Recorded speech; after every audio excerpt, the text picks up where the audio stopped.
Hello, Space Dogs! Welcome back for this very early time. Very early. It's just afternoon here for me.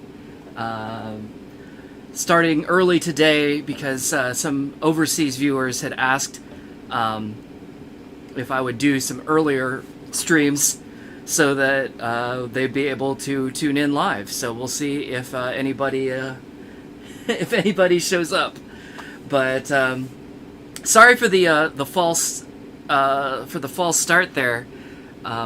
For some reason, OBS decided to just send audio only and no video, and I was like pushing buttons to try and get it to work, and it wasn't. After like, what do you call? After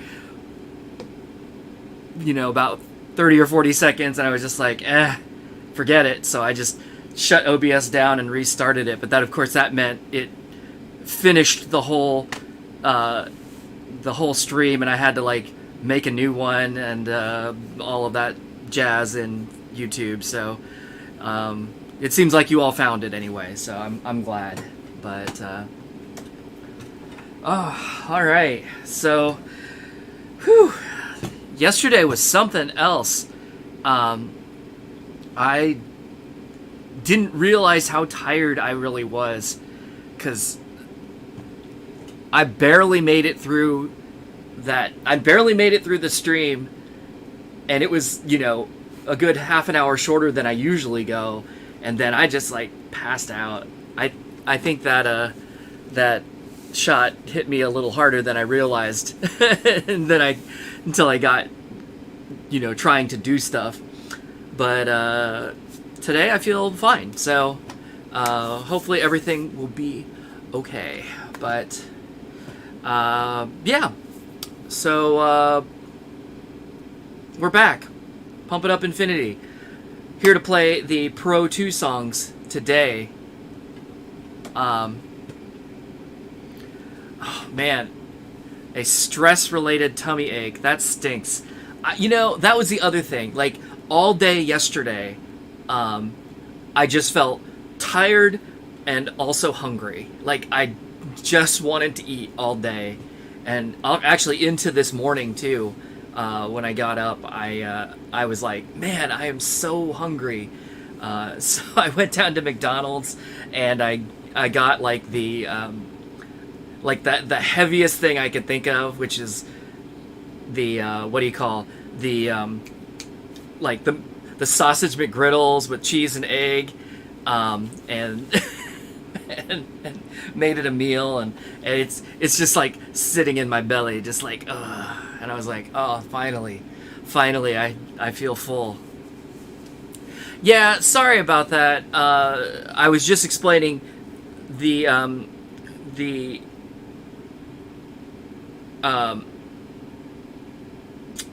thanks for tuning in.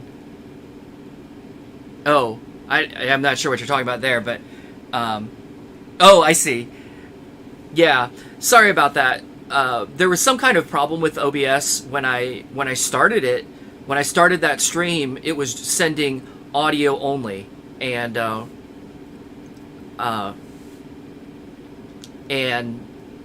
no video, and I couldn't get it to fix itself live, so I had to just stop it and reset. And by doing that, it ended the original stream in YouTube, the original scheduled stream in YouTube. And since it was, basically 55 seconds of black, I went ahead and just deleted it because there was no reason for it. And but unfortunately, there's no way for me to start a new broadcast into the old slot, basically, with the old URL and all of that stuff. It's just kind of like lost now. So I'm glad you found it, at least.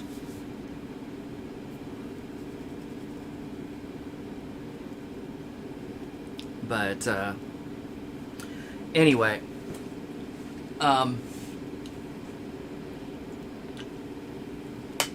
So goal today, trying to get through the Pro 2 songs that are in Infinity,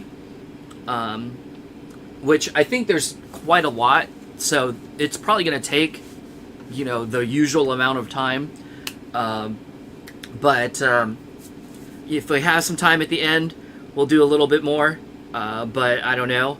I think what's going to end up happening, though, I had originally intended for 3 Infinity streams, but I think I'm probably going to end up doing 4. Maybe even 1 more. Because on Friday I'm planning to have people over again, and we're gonna do routines and play around and do all the stuff that requires or is better if you have 2 or more people. And but I want to try and do that at the beginning rather than at the end, so that I'm not so darn tired. So that means we're probably going to end up playing a lot of Infinity songs, but maybe not all of them. And, toward the end, if I end up starting to work my way through the list, that's fine. But I'm not going to worry about it too much.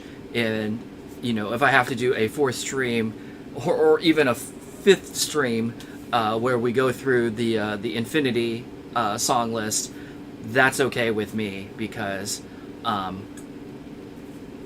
it's fine.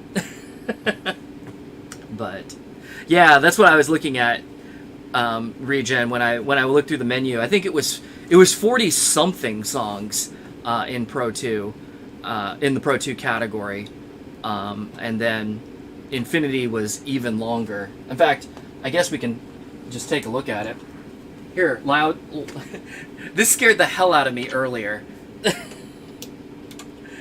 because I still had it plugged in from yesterday's stream. And when the machine booted up, it detected the USB, and it made that sound, and I was like, I just wasn't expecting it to make noise, and it kind of startled me. But and then when you pull it out, it's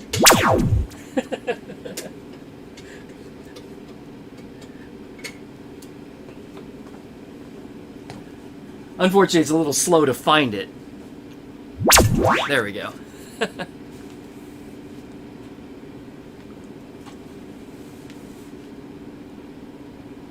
But, yeah, basically, at the end of the day, it's going to be, there's a lot of stuff here, and, like I said, I had planned originally for at least 3 streams to get through it all, but it seems like it's going to take more, and that's okay.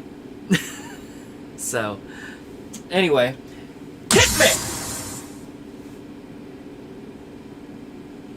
I don't know why I just hit the credit button and then stared at it like it was going to start, because that's not how it works. My brain is not firing on all cylinders today, apparently.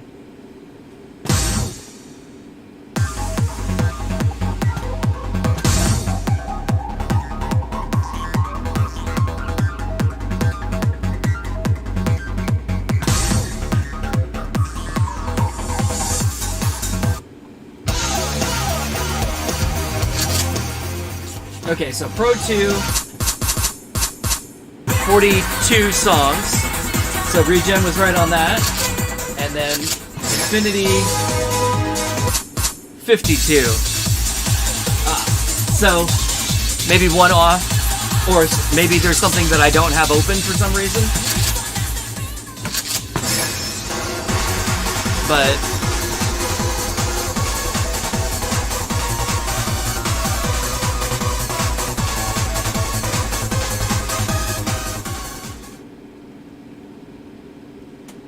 all right, I guess since I'm already here, let's go ahead and start. Wow, what am I? I'm only 14 minutes in. I'm gonna play one.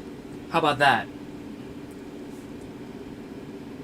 You looked at his vid and there's 53. Okay, I wonder if I'm missing one somehow. We'll figure it out.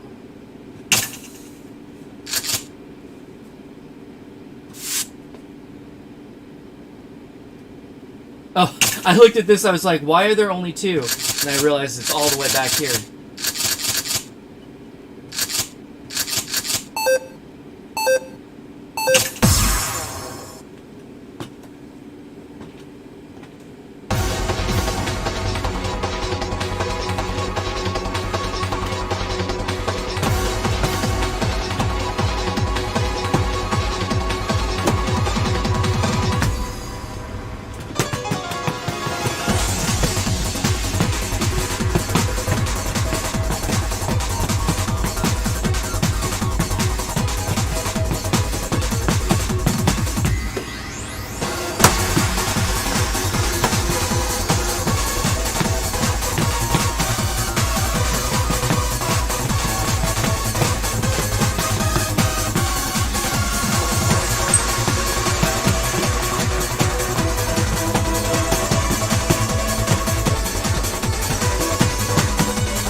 Okay, so VKim says I might be missing Baroque Virus or Infinitude.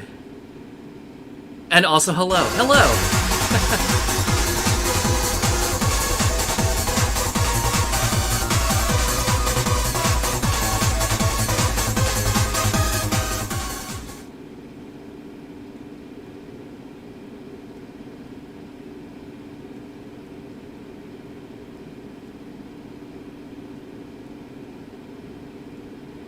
All right. Yeah, I thought that this profile had everything unlocked, but I do have the one that VKim sent me, so I can just grab that here in a little bit too. Although I think for right now, at least for today's stream, I don't think it's going to make a whole lot of difference. Where am I? I'm bad at multitasking. I got lost. All right, here we go.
Oops.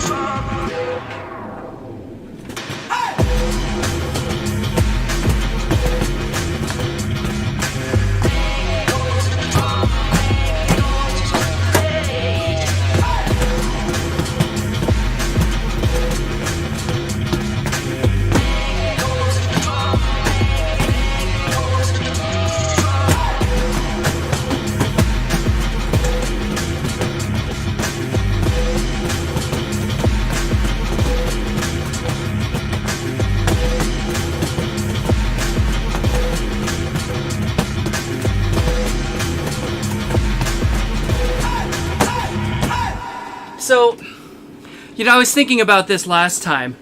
Pro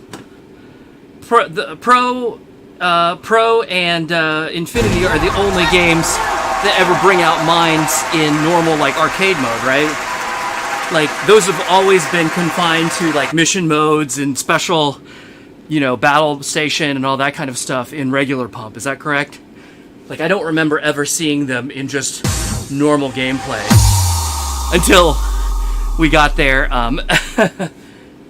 until it happened on yesterday's stream, and then it's like, huh, that's interesting.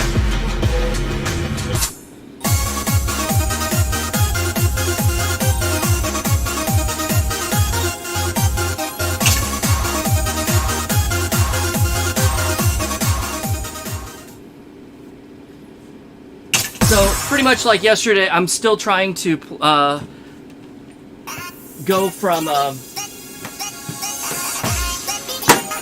to play the pro charts, at least the ones that are in my range.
Referred to Be Alive as great value every time we touch. Oh, that is pretty funny. Thanks for sharing that one. That's great. It's funny. The first one, yes, but the second two songs were not all that familiar to me. I was recognizing several of the songs that I played yesterday in the in the pro category, but even though I actually spent a good deal of time with Pro 2 so far, like I said, the first song yes, but the second two not really. We're not that familiar, so I'm wondering. I know personally I tended to spend a lot more time in the license, like either no, I ended up spending most time in the stuff that got carried into Pro 2 from mainline Pump, I think personally. So if I saw any of the other songs, it was usually other people playing and not me. So a lot of these are kind of new to me, but hit me.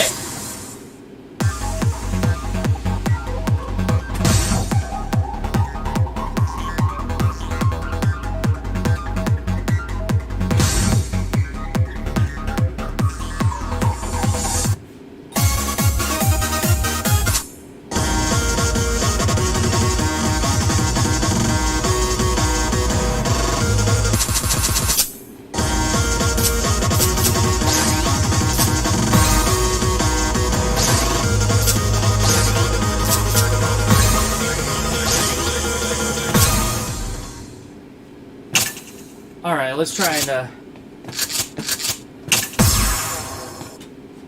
step this up a little bit. I hope. Or fall down. One of the two.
Yikers.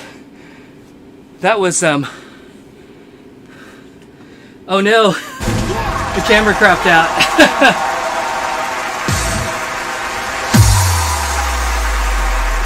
Hold on.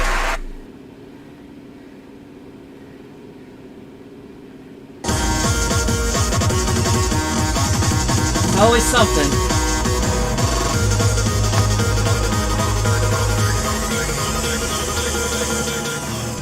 That was actually really hard to follow for me. That and definitely there was a lot of just slop there for me, where it's just like, well, I guess my combo's continuing. I don't know how, but cool story, I guess.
So I just touched the bar here and I felt myself shock it.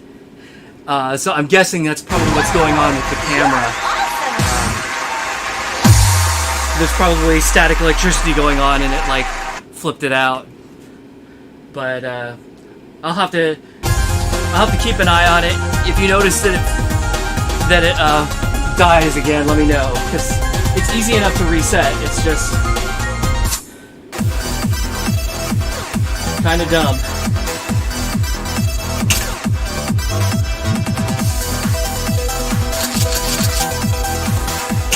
right, how about a double?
I like that onslaught. Cute.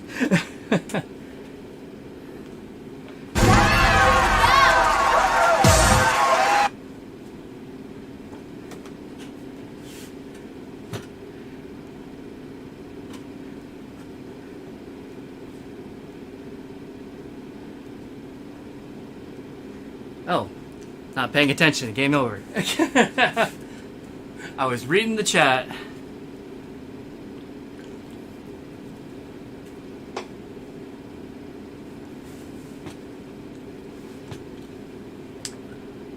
But yeah, so I'm assuming that the computer that's doing the streaming is like here, and the camera is way over here, probably about 12 feet away ish, something like that, and the cable runs like down and around across the floor back to there. And I have a feeling that sometimes what happens is, especially in winter when the heat is running and it's really dry in the house, there's a lot of like static electricity discharge, and probably it like travels through the carpet and just like bothers that cable basically.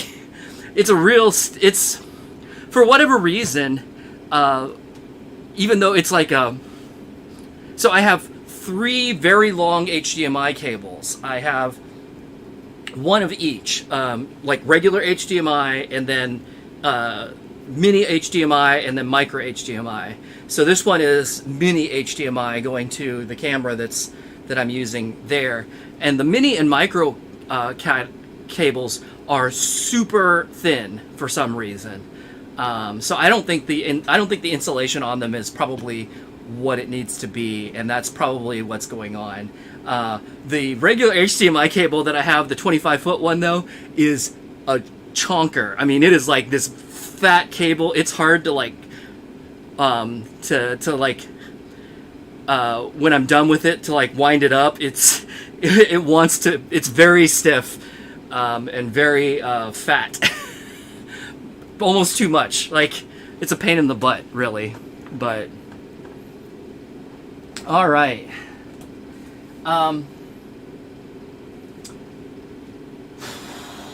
I guess hit me. Keep going, right? Keep playing. Keep playing until you fall down.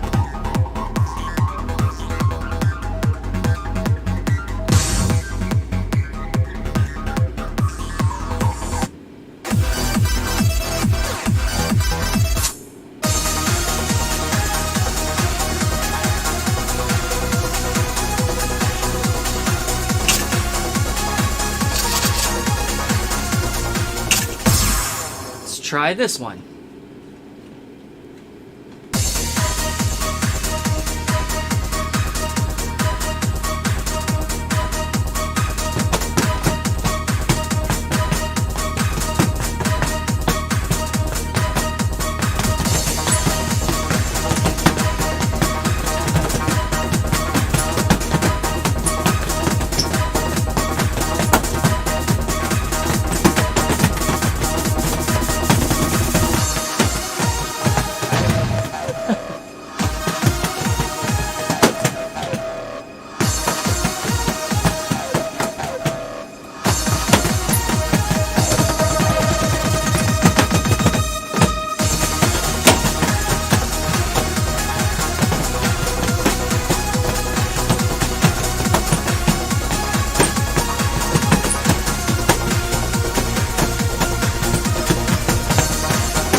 That was pretty alright. It was pushing it for me a little bit, but dang.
Oh,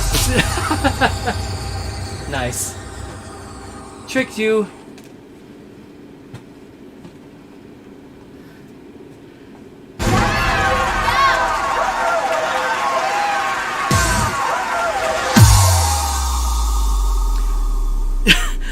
Y'all are talking about all the other infinites. This is Pump's Infinite. Oh god, this song.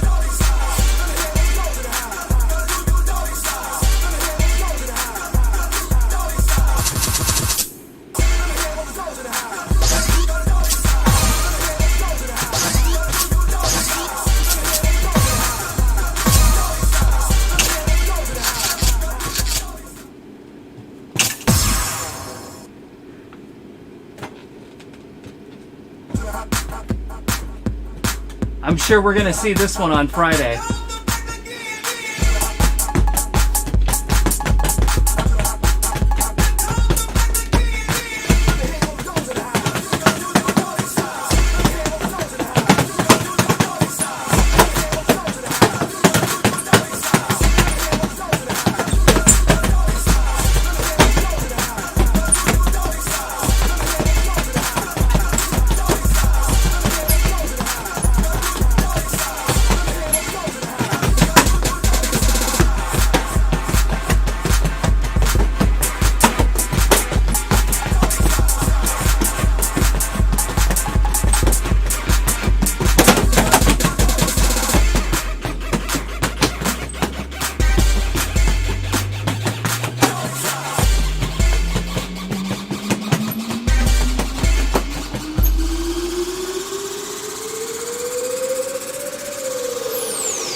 Oh, it's funny you mentioned that Funbox collection.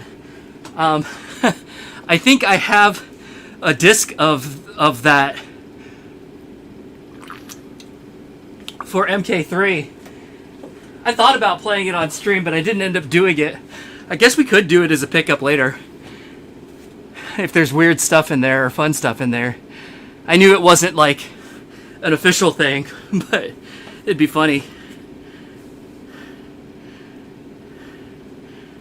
So yeah, I'm gonna guess that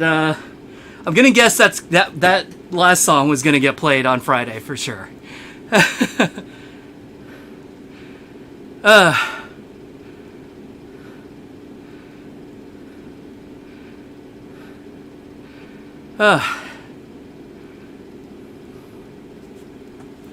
Anyway, okay. 13s are definitely like right at the upper end of my range, at least for like the time being. Like I can manage them, but I am winded afterward for sure.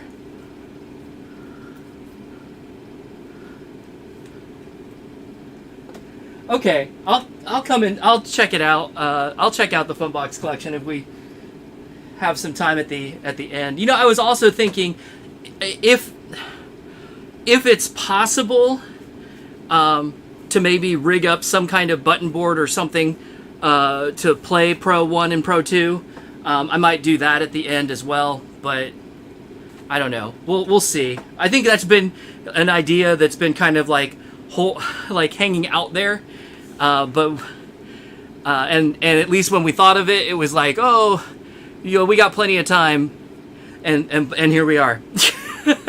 So, time ran out, I guess. But if everything doesn't get done in chronological order, oh well. Not the end of the world.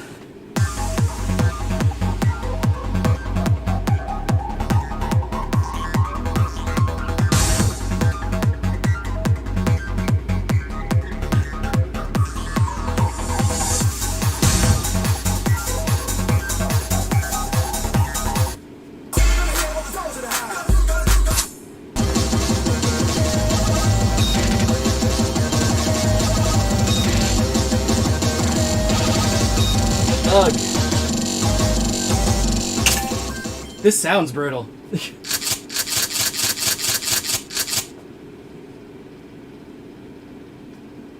I guess this is where I'm at.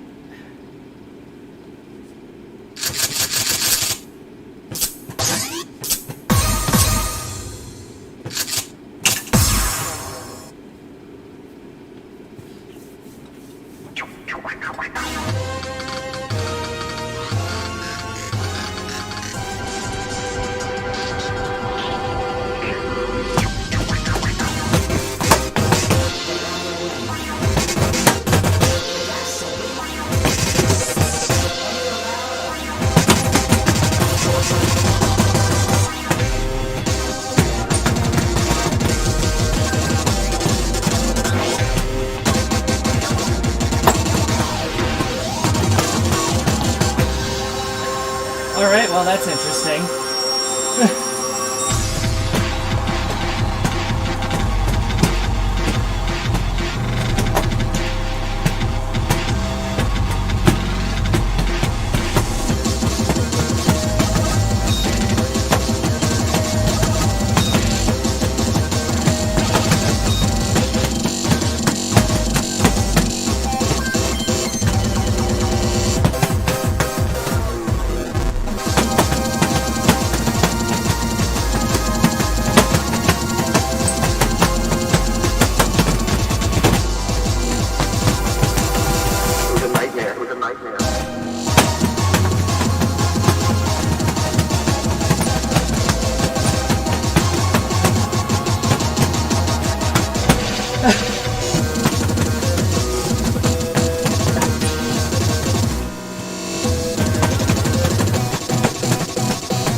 Good Lord, is that what's happening?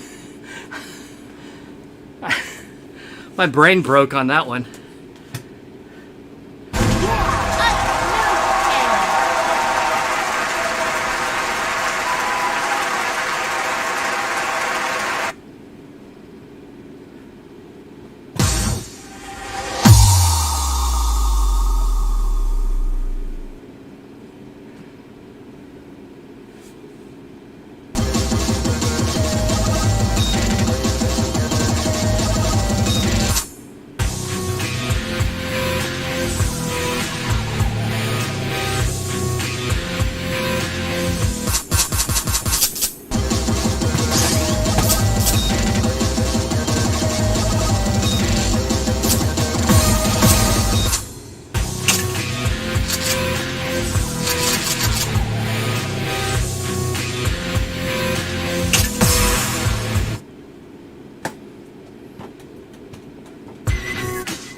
seemed like a slightly long load time there. I don't know if that end of that song just has like a long outro of silence, or maybe my hard drive is tired. One of the two. Maybe both.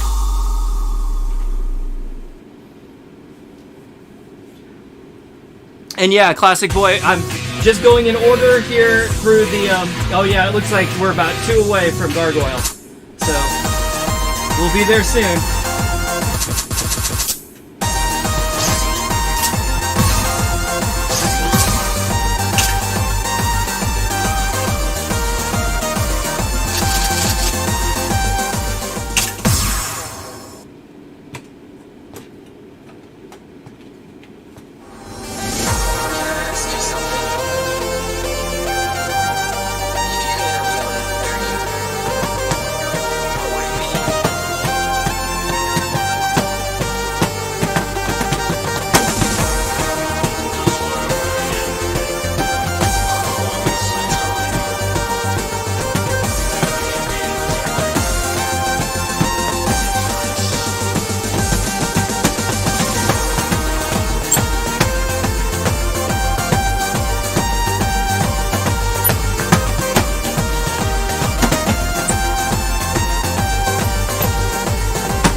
Playing through that, it occurs to me that Pump doesn't really use gallops that much. Or at least, not that I can think of. Like, I naturally fell into that, right? And I was like, oh yeah, gallops, these are kind of fun. And I'm like, this feels weird in Pump. Maybe I'm wrong, but I can't think of... Whereas I can think of a few examples in DDR, quite a few examples that use them. I can't think of very many in Pump. Or I can't think of another one in Pump, right now at least.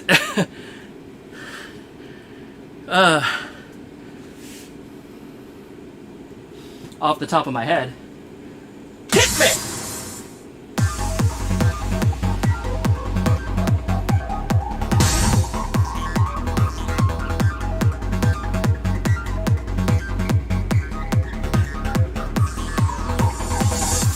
Yeah, not too many, right? I didn't think so.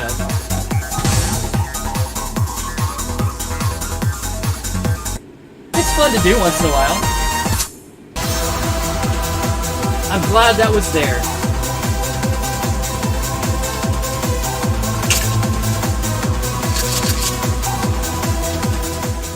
Alright, here we go.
think I got backwards on those turns at the end.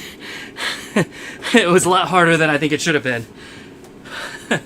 Or I made it a lot harder than it should have been.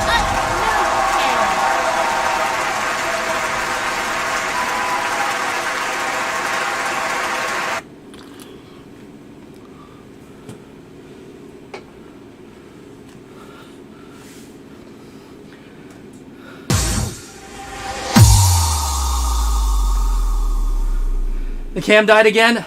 Amazing. Let me see here.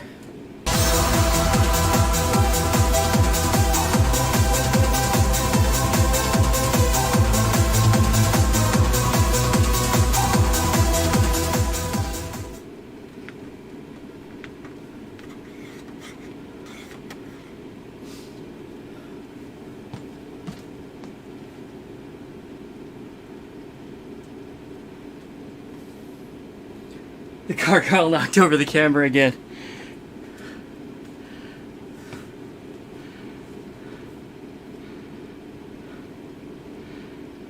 Turns are too much for the camera.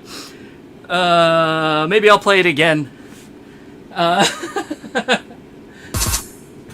right this second, but maybe I'll play it again later.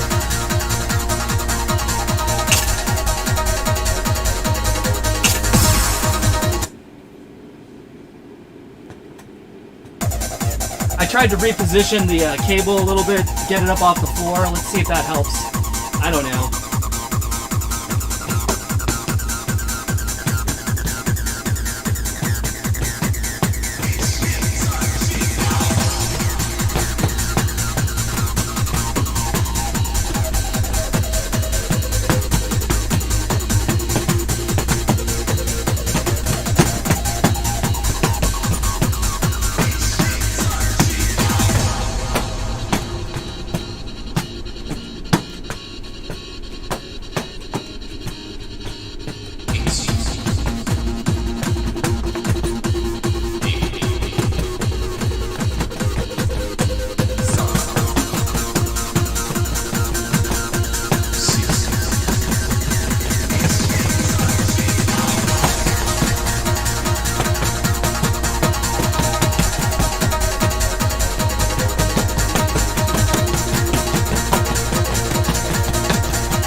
Let's see.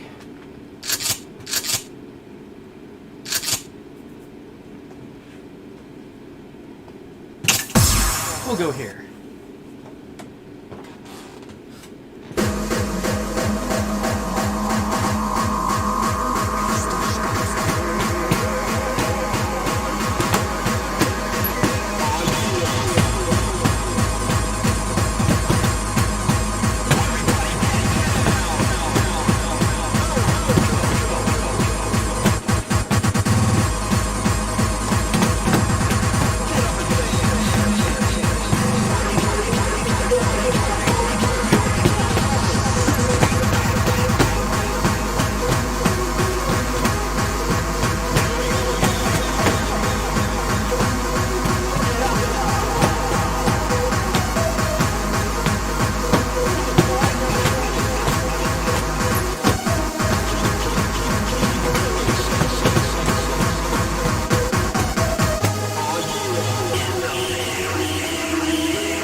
That felt really easy for a 10, I think.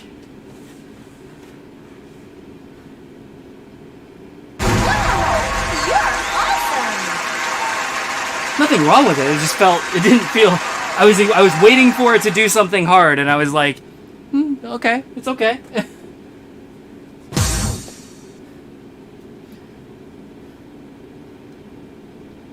All right, I'm gonna pick that. I'm gonna pick that cable up off the ground a little bit more, and in the hope that it'll not be fussy.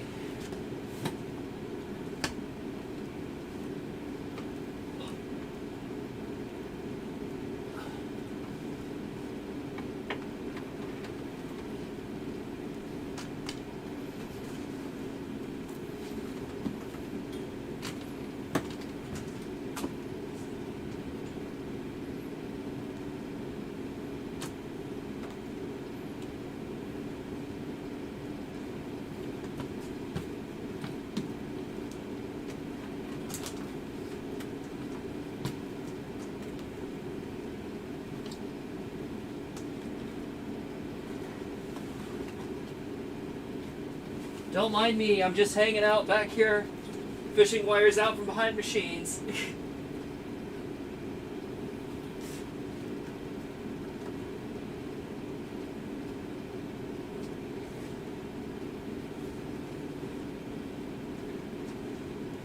Did it? It didn't freeze while I was doing that, that's nice. Let me grab a piece of gaff tape.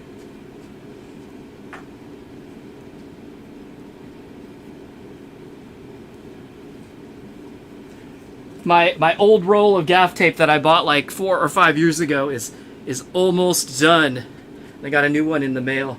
Look at that in the overhead. Little baby roll. Big boy roll. It's the same roll. It's the same one that I had from before. It's just that it's just a new one because I'm almost out of the old one.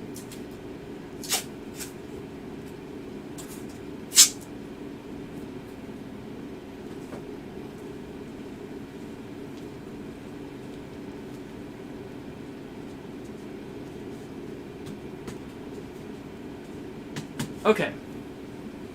There we go. The cable is like draped across my DDR cabinet and the bar of the DDR cabinet, and then like the back behind our 2DX, and then going to the to the camera. So it's like fully up off the ground. Let's cross fingers. Hopefully that's good enough for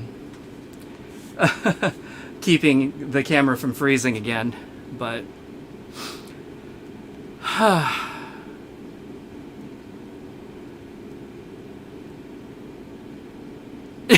you need to do some cable management at your desk. Man, I need to pick up my office in general. It's just, I can't, like, the cable management, well, I actually do need to do a little bit of cable management. It's fine, but, like, I've got everything in those little cable tubes, right? But I added a cable a few months ago, and then I didn't put it inside the tube because it's the tube is too small for one more cable. So I need to pull the old one off and put a bigger one on it, and it should be fine. But I haven't done it because I'm lazy, I guess. But I should do that. But just my desk and office in general, it just keeps accumulating stuff. Like when I got a new car back in March, I went and cleaned out my old car when I traded it, and I just like grabbed everything and threw it all in a box, and then I just threw that box in my office. So it's like that box is sitting behind my chair in my office, and it's open because I've gone through it and pulled a few things out over the last few months, but it's just kind of just hanging out there. Like it needs to go somewhere, and then there's just stuff everywhere from who knows what. I finally we one of our cats is way too smart.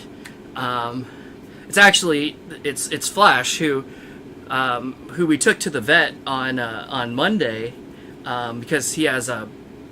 I was talking about this on stream yesterday, but he has a scratch on his eye, and he seems to be doing fine today. It's funny because they gave him all these. They gave him like painkillers and I think like and antibiotics and I guess like a steroid shot too. And he's been hiked up on steroids for the last 2 days, and I think he fell asleep for the first time like this morning. So he's been like awake, most of the day, like since Monday afternoon. He's been awake all the way until, like today, Wednesday morning. So he was up, I think, over a whole full 24 hours, but he finally went to sleep. And on Monday, he was like holding, it's his right eye. He was holding it shut. Yesterday and today, he's had it open. It's maybe just a little bit more closed than his other eye, but he seems to be okay, and he's not like pawing at it or doing anything weird. We got one of those big, the cone of shame things, right, for him, in case he starts trying to scratch at his eye, because we can't let him do that, otherwise it's not going to heal. But as long as he's leaving it alone, we haven't bothered to put it on him because he's been okay with it. So cross fingers, it's okay there. Anyway, I got sidetracked, right? He is too smart, and he always wants attention, and he knows that he can, like, he'll do anything he can to get attention when he wants it, which means that, including getting in trouble, like he'll knock things off of, tables and claw at things and do just stuff just because he knows that it'll get our attention. Sometimes, especially like when Belinda's streaming from her office, or when we're trying to sleep, it's like we just want him to leave us alone for a little while, and so we'll toss him out of the room and close the door. Except he figured out how to open doors. Because we had those we had those handle doorknob, instead of doorknobs we have the little handles on our doors, and he is smart enough and just tall enough that he can reach up and pull down on the handle and open the door. Like, he understands how that works and knows how to do it. So we ended up going around the house and replacing all the doorknobs with regular knobs because he can't operate those. Like, he can't get enough grip with his paws on a knob the way that he can on a handle. So, but I had all of the old door handles just sitting on the floor of my office because, like I said, it just keeps accumulating stuff. As I would take a door handle off and replace it with a doorknob, I just put the old door handle down on the floor of my office, and so there were, like 6 or 8 door handles or whatever just hanging out on my floor, and I kept tripping over them for, I don't know, 2 months. And finally, last week, I think I was like, guess I'm not going to do anything with these. So I just like put them all in a bag and threw them away because I was just like, I'm done. It's over. But anyway, yeah, he seems to be doing okay. We've got, gosh, I forget, because it's all on different time schedules.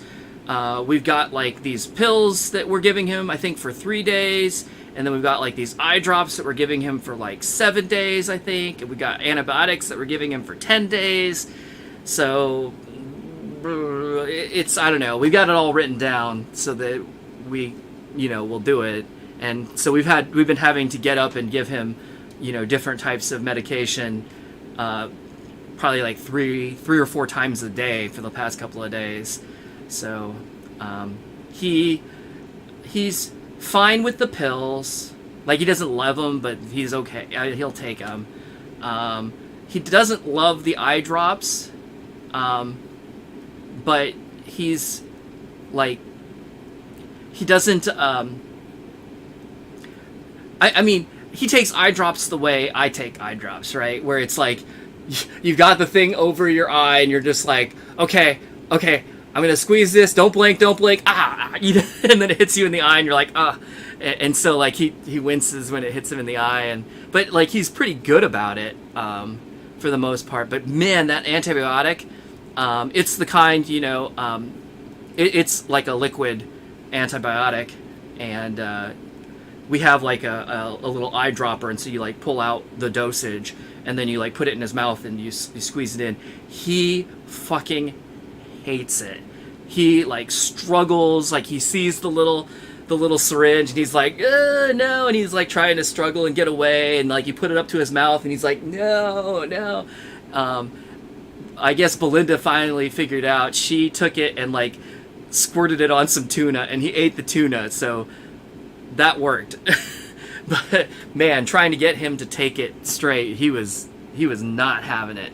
He was having he just hated it. Like, of all of the medications, that was the one that he was just not having it. But 2 years ago, when we got him from the shelter, he had an eye infection, so we had to put like this ointment in his eye. So I think he's kind of used to the eye drop type stuff, so that hasn't been that big of a deal. But I'm trying to remember. I think we had some pills for him at first too. We have the little pill pockets if we need them. They're like little treats, but they're hollow inside, so you can hide the pill in it and give him the treat. And then, because cats just swallow things whole, like they don't even notice most of the time. All right, cat stories. But yes, I feel you, VChem, on cleaning up and doing cable management. I need to do some cable management around the basement too, now that I've got all the games back in. After installing the carpet, wherever there's exposed cables, I have those little tubes that you can set up against the baseboard and to hide them inside. I just need to get those set up. I haven't done that yet. The games mostly line the walls, so you can't see much of anything, but in the few gaps between them, I just want to keep it tidy. You can only relate with your weird cats, rabbits. I've never had rabbits. Belinda has had rabbits, so she talks about them sometimes. I've never had them. It's interesting actually, because I didn't grow up with pets. Like I had some fish as a kid, like when I was a preteen, I think. But that was it. I didn't get a dog. I didn't get a dog. I didn't get a cat until I was out of college. So I was like 23, and and then in my first apartment out of college, I ended up getting a cat, and then I've had cats ever since. But we started with just one, and I think we've had at most 4. Right now we have 3. But love rabbits so much, but they're definitely high maintenance. Yeah, are they higher maintenance than a dog? I feel like dogs are like, I feel so. Cats most of the time, I think, basically take care of themselves. Now, like I said, Flash is very, very like he wants attention almost all the time. Like if he's awake, he wants to like be he wants to be there, and he wants you to be doing something with him, playing with him or brushing him or doing whatever, talking to him. Sometimes Belinda will turn on the TV and put it on, like these on YouTube. There's a bunch of videos that are, just like hours and hours of like birds or squirrels or mice, and he'll just watch TV, just watch them go by, and he'll like try and attack him sometimes. He'll like bat at the screen, but But but yeah, for the most part, cats kind of take care of themselves. Especially when you have more than one, I think. In right now, especially since we have two that are brothers, Flash and Creedmoor, and they like to play with each other a lot, and they hang out together. So at least some of the time they keep each other entertained. Now then, a lot of the time they want they want us to keep them entertained, and that's fine because it's fun too. But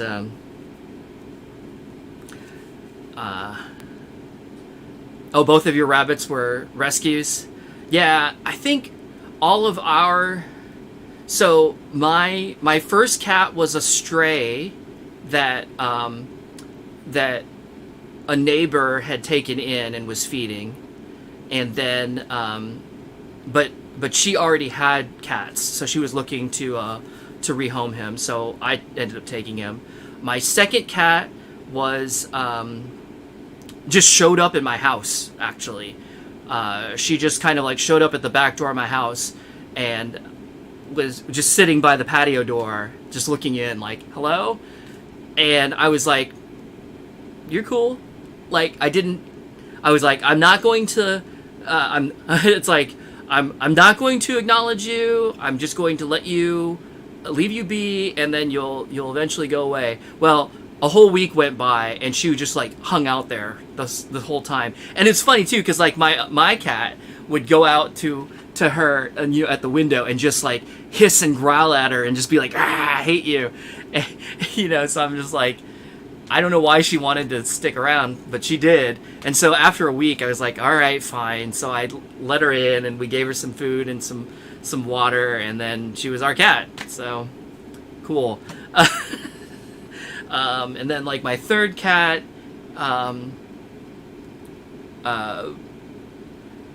came from a litter that a friend of mine had, and then the last 4 cats that we had, well, we had Belinda's cat that when Belinda and I got together, she brought with her, and then we adopted 2 cats from a shelter. 10 years ago, 11 years ago, something like that. And then last year we adopted 2 more cats from a different shelter, and that's Flash and Creedmoor. So, yeah, all of ours have been, the one that she brought with her was a stray from her old neighborhood. So, yeah, all of ours have been rescues in one way or another, I guess. But anyway, let's see. You have a dog and a cat, and they're very great friends. Yeah, I'm totally... I can't... It's so weird to me because, like I said, I didn't grow up with pets, but...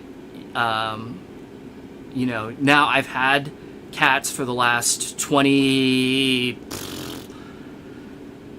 something years, 24, 25 years, I guess. And I can't even imagine like not having them. Like they've been such a part of the, such a part of my life, such a part of, our family, and they've all been great. Obviously, I don't let the cats down in the basement. There's just too many things down here for them to get into that either they might get hurt or they might hurt something, because there's like a lot of like wires and crazy stuff going on, and things like they could crawl into that they shouldn't, and especially like when I'm streaming, there's a lot of cabinets, like the back door is off of pump, and there's like live AC power in there, so like if a cat went crawling into that cabinet, it would probably be a bad time. So I generally keep them out of the basement, but if you tune in for any of the for any of the other streams that I do, either by myself or with Belinda, like from up in my office, the cats almost always come to visit at some point during the stream. But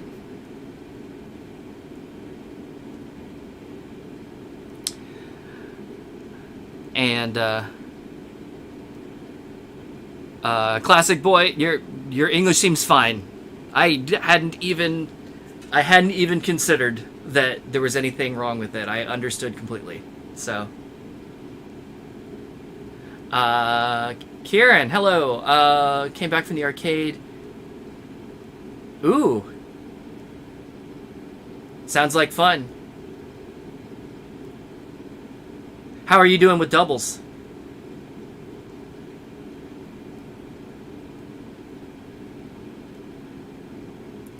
And Pichu, yeah. So the on Friday, I think I mean, so I'm intentionally streaming today, but not tomorrow. So that I'm going to take a break tomorrow and have time to rest, and then the stream on Friday isn't until later. To give everybody else time to be able to get here. And then also, I'll have basically all day long to rest again, or to keep resting. But I want to do all of the, like, the co-op routine stuff and all that probably first on Friday. If I don't, if we have some time, maybe I'll knock out some of the new, Infinity, like I'll go through the Infinity category and play some of the songs. Obviously, we're going to end up playing them anyway, or many of them, the ones that that have routines. But if we don't get to that, it's fine, and I'll just do another Infinity stream until we get through it all. So I've kind of resigned myself, and it's okay that we're gonna spend some time with Infinity, and I'm having a great time with it. So, like, not mad, not even a problem. But Can't Stop Falling in Love double. Ooh, did you do the heavy double? So it's that Can't Stop Falling in Love speed mix heavy double. That's one of my favorites. That's a fun chart.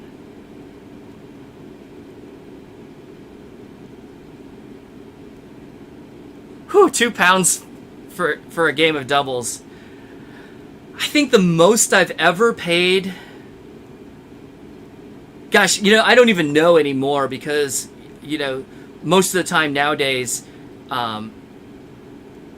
you just buy, you put money on a card and you just swipe your card, and oftentimes what you pay, right, is points, not dollars or cash or whatever, right?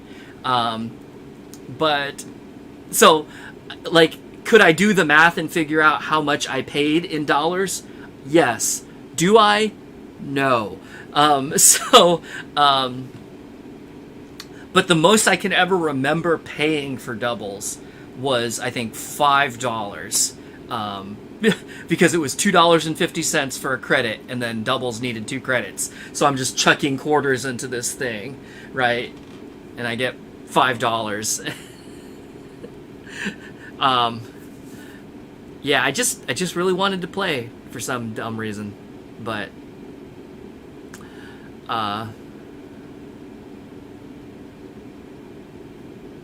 Luna, don't be sorry you're back. I'm glad you're back. I hope the doctor was okay. Or I hope you're okay.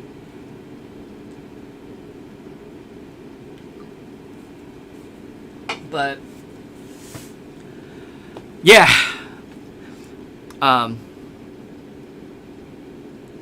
Yeah, I mean, the reality on the point balances is that most of the time I'm not paying, quote unquote, full price to reload my card, because they always do specials, right? Like if you buy more, if you spend more, like you get more points.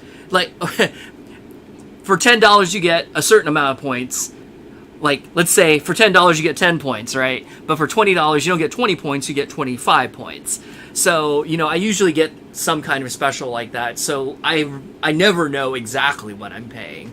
But if I did the math for like the standard rate, I could probably figure out that a game costs, $3 or $4. But at this point, I just don't even care. It just is what it is. But I think I treat the arcade like I treat the casino now. And that is, I walk in with a certain amount of money, say $20 or $50. And my assumption is I'm just going to not have that when I walk out, right? So I just put that money on my card or whatever, and I play until it's gone, and then I leave. and then at a casino, I do the same thing. And I joke around about casinos because it's like I always feel, especially slot machines at casinos, right? I call them video games that sometimes give your quarter back. Because, sometimes you win and you get a little bit of money back. Oftentimes it's not as much money as you spent to play. And then, of course, a lot of times you don't get any money back. But yeah. Every once in a while, if you're winning okay, you take $50 to the casino and you end up playing, $75 worth of games until you're out of money. But the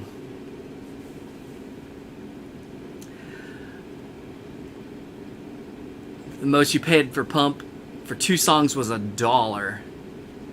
Whew, yeah. Gosh, I don't even know. I'd have to think about it. Because, like, the places that... Yeah. I guess that's the funny thing for me with, I guess... So if I go to a place like Boss Battle, right? That's admission-based. So you just pay to go. And you pay to get in, and then you play as much as you want. So that doesn't matter. That's different. But for like Dave & Buster's and Round 1, I tend to buy like big blocks of points or chips or whatever the heck they call them, right? And it usually ends up lasting me 2 or 3 trips, because oftentimes I'll go, I'll come back with my card and it still has money on it from the last time, and so I'll just play some more. And I usually run out of time before I run out of money. So, I don't know. Whatever. Game Tech Chris. Hello. Welcome in. It's been a minute since I've seen you. But, and yeah, it's Hot Dog Man from Life is Strange.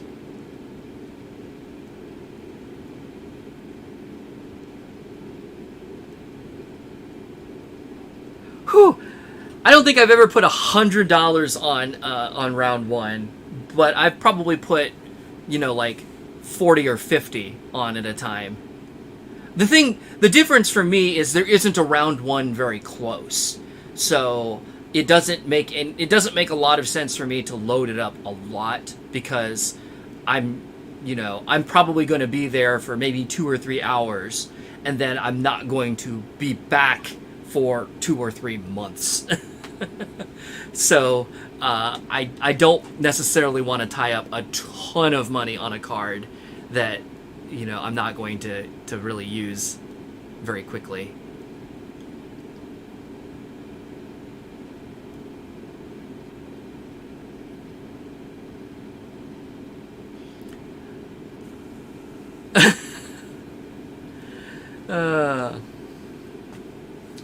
All right.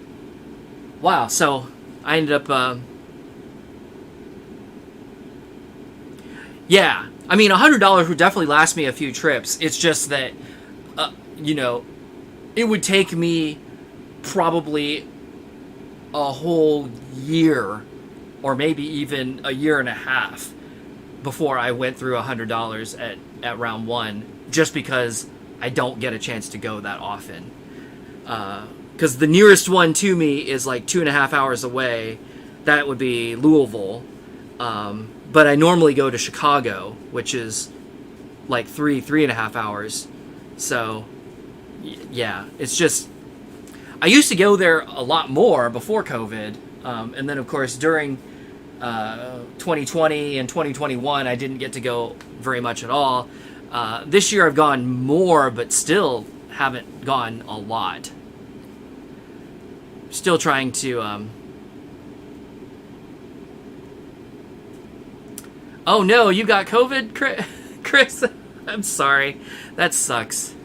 I got my booster shot on Monday, and then I did a stream yesterday, and I don't think I realized how much that shot had kind of like sucked my power level down, because I was struggling. I was struggling by the end of the stream yesterday, and then like once I stopped, I sat down and I just crashed out. It was rough, but I'm in a lot better shape today.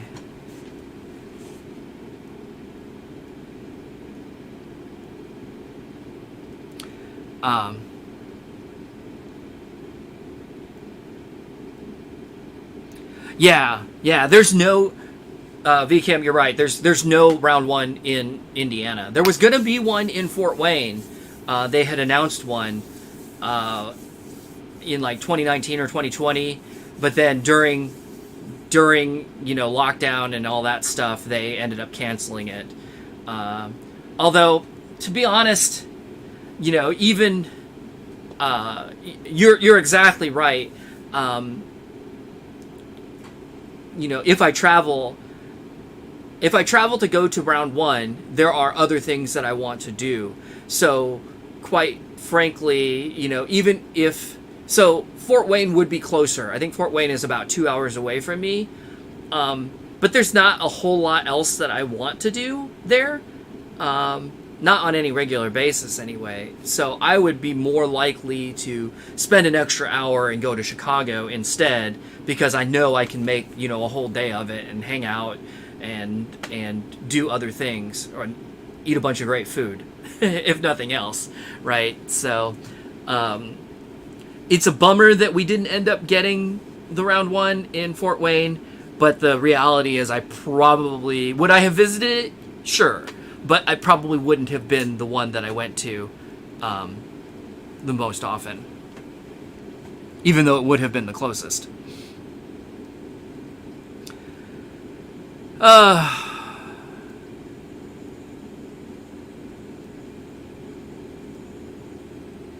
Oh, you've been planning on another booster this weekend? You missed it by that much. But I hope you're recovering okay, and you're not feeling too bad. But I was saying on stream yesterday that last year for the booster, I did the COVID booster and the flu shot together, and the day after, I was just I was flattened. I had terrible body aches, and I just felt absolutely miserable. It was worse than my first shot or my second shot or both of them put together. And I had a really it was a very bad 18 hours where I just felt terrible. So this year,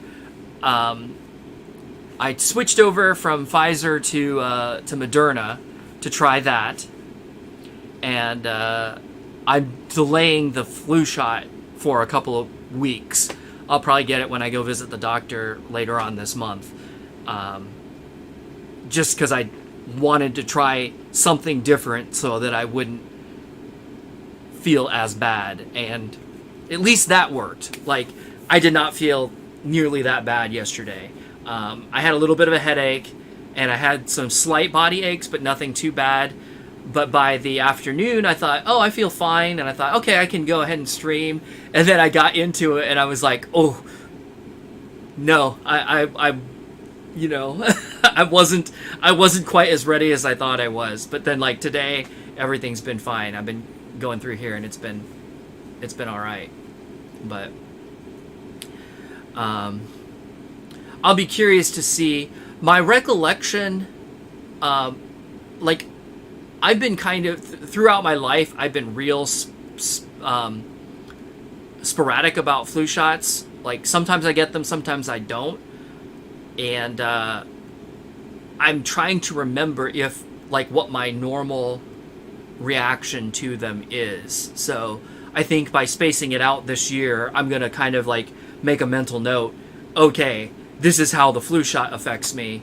And if it's not too bad, maybe I'll go back to doing, because I don't know if my bad reaction last year was the combination of the two, or specifically Pfizer, or what. I don't know. So basically, I'm testing more variables until I figure out what works best for me. So anyway, so VCAM. You people from Alabama, South Carolina, and Tennessee. So I actually don't know where you are. So Alabama, South Carolina, Tennessee. Are you in Georgia? I'm trying to think, like, what's right around there.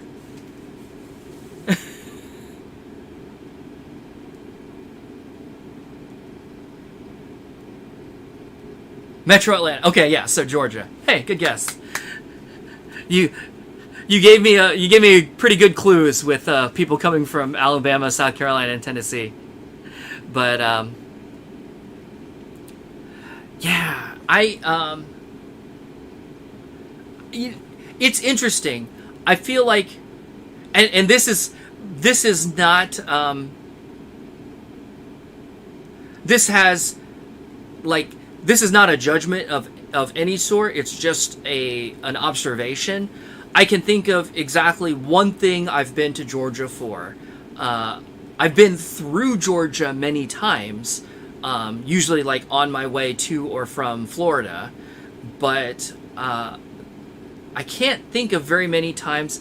I can remember, actually, so my mom was from Miami. So, like, as a kid, we used to go down there fairly frequently. And I remember we always used to stop in, I think, Perry, Georgia, which I think is, like, down at the southern end of the state.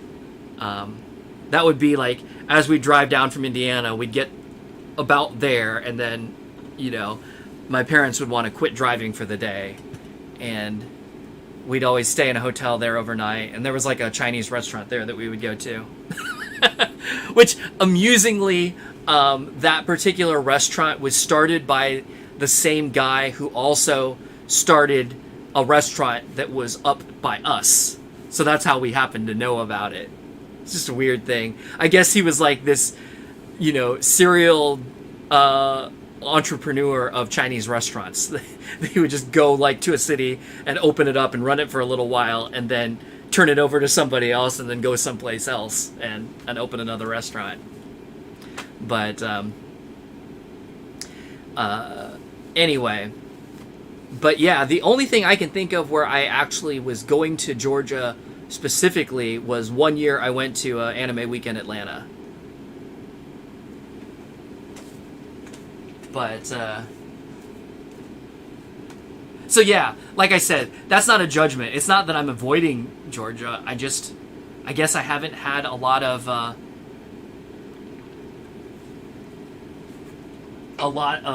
I haven't had very many specific reasons to go. But maybe I should come visit. But anyway, And Shrimpo, yes, food options. I'm very big on food tourism. Like wherever I go, I want to eat. I mean, I want to eat right now, but but in general, whenever I'm traveling, I always want to go and find some local gem and get some good food. But all right, man, I've been talking for a long time now, so let's get back. Let me get another game in. And hey, Infinity, it saves my place, right? So I don't have to remember where I was. Because I'll tell you what, it's been long enough, I don't remember where I was. So thanks for that. Thank you, Team Infinity.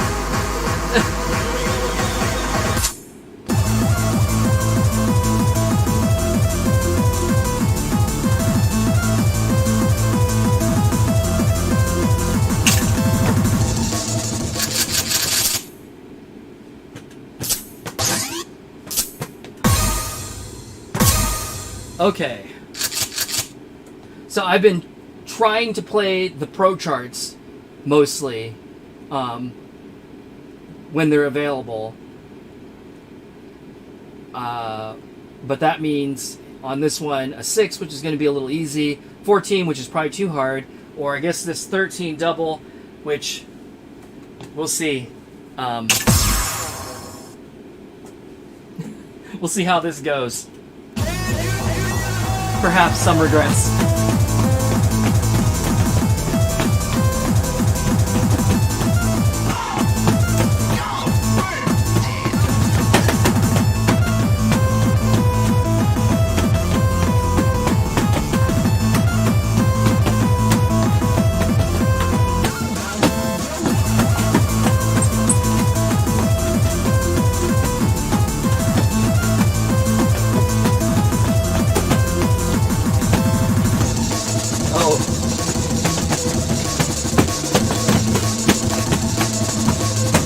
Why is that bothering me?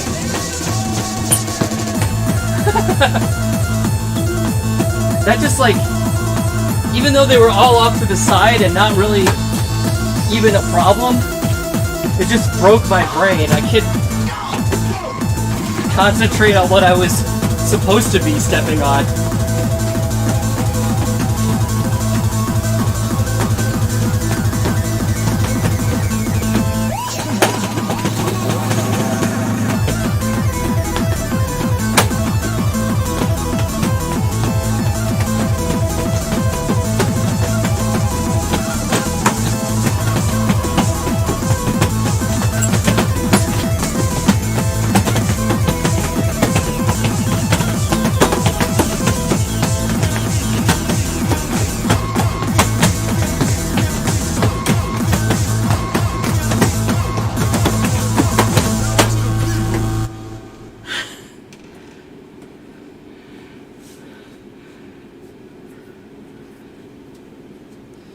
Man, that was just a mess for me.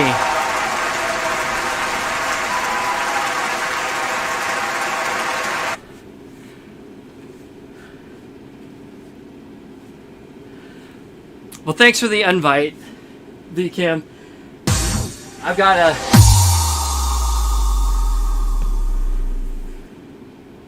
It seems like I have a reason to visit Atlanta now, right?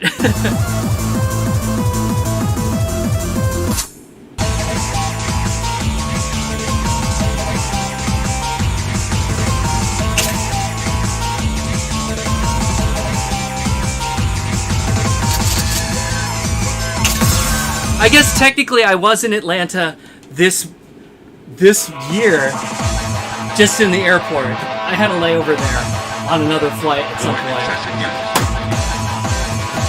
But that hardly counts.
Ah, there we go.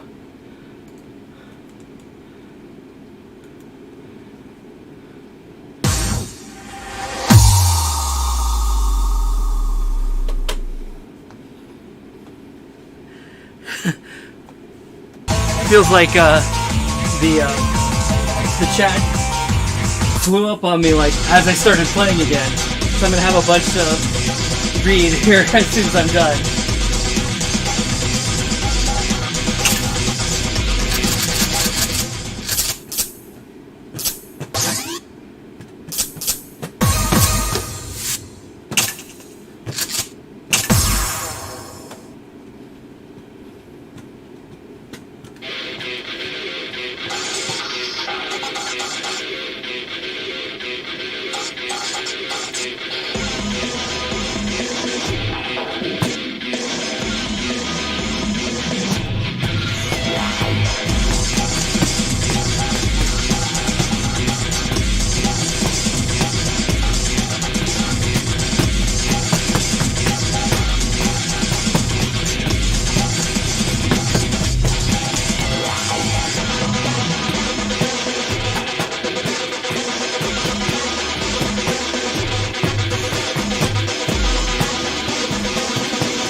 The coolest part of Vegas is finding all the different places to eat. Yeah, you know, it's funny. Belinda and I have a timeshare out in Vegas, so we go there usually at least once a year. And I feel like... so we've been going there... I mean, we've probably been there... I don't know... 6 or 8 times in the last... 10 years, something like that. I don't know.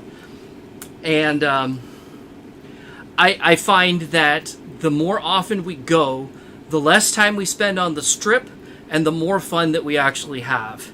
Like getting far away from the strip, doing, you know, like weirdo things, going to these little hole-in-the-wall restaurants and just doing other stuff. Like, we have a lot more fun. But hey, this is working. I can scroll the chat from here. This is great. This is great. An idea I had worked.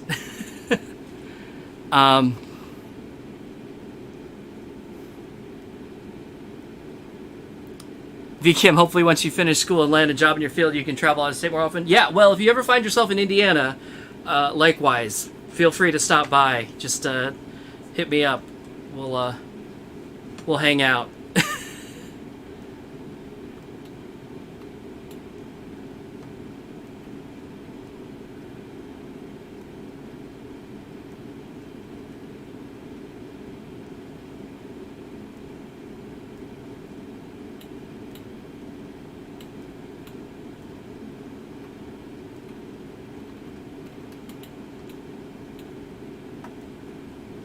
Yeah. Oh, the chart stats? I mean, that's basically... It's kind of like the Groove Radar in DDR, right? I guess I've kind of been paying attention. I've kind of, like, looked at it, but I haven't really been paying a lot of attention. I'm still old school enough. I just look at the... I look at the number, and I'm like, yeah, that seems like I should be able to do it. And then it's like, nope. Either I'm wrong or the number is wrong. I just want to boil it down into the simplest possible terms that I can absorb quickly. 13? Yeah, that sounds great. Let's go. But yeah, no, having the stats is helpful.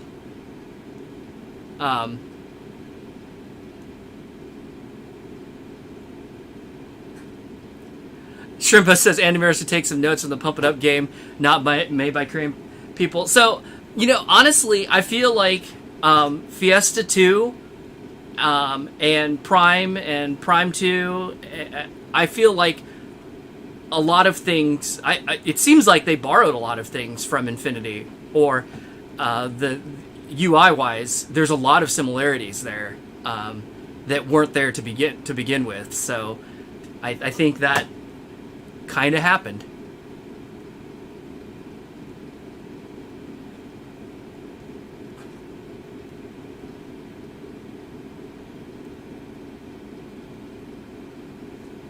Regent says maybe you'll find yourself out of the UK. Well, I've never been to Europe, so we're in the same opposite boat.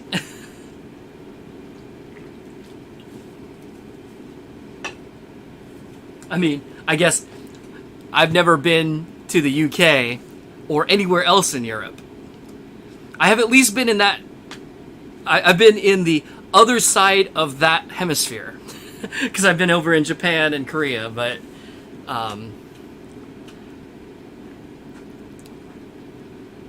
Anyway...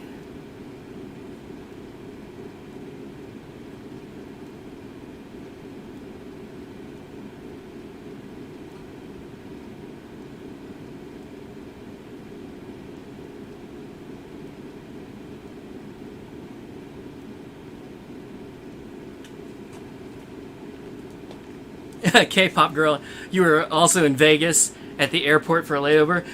So Vegas airport is one of the most fun airports, I think, because they've got slot machines in the airport. So like if you're there for a little while, you can actually like do something.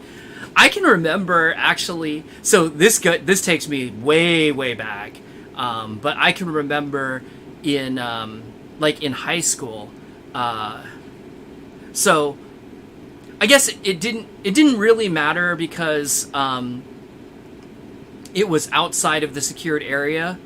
But if you remember, in airports didn't used to be as locked down as they are nowadays. Because it used to be very common that if you were meeting somebody, if somebody was flying in and you were meeting them, you would just park your car and you would just go into the airport and hang out and wait at the gate. And so, like, as they were coming down off the jetway, coming out of the door, you could be like, hey, welcome home, or welcome here, or whatever, and, give them a hug immediately and all that kind of stuff. And, of course, now, if you don't have a ticket, you can't even go back to that area. But I can remember back in high school, there was a small arcade in the airport, and so me and a friend, we used to go once in a while. We would drive out to the airport and just hang out and play some video games, because the airport was open 24 hours. So if it was like 1 o'clock in the morning, you could go and just kind of hang out there for a little bit if you were bored. But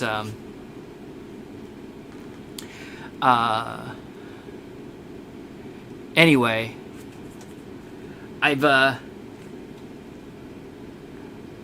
trying to think. I'm trying to think what my first trip to Vegas was. And if it was for USPF back in 2011, that might have been my first one. I'm trying to think if we went before that. But that was early on for me. And then I've been there a lot ever since. But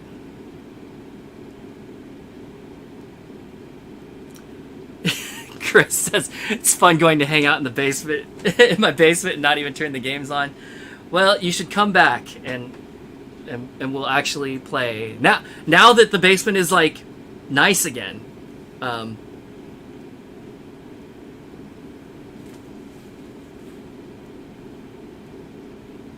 Plus, we're supposed to still get together and do that FP marathon. So, you know, once you've recovered, hit me up. We'll have to do that.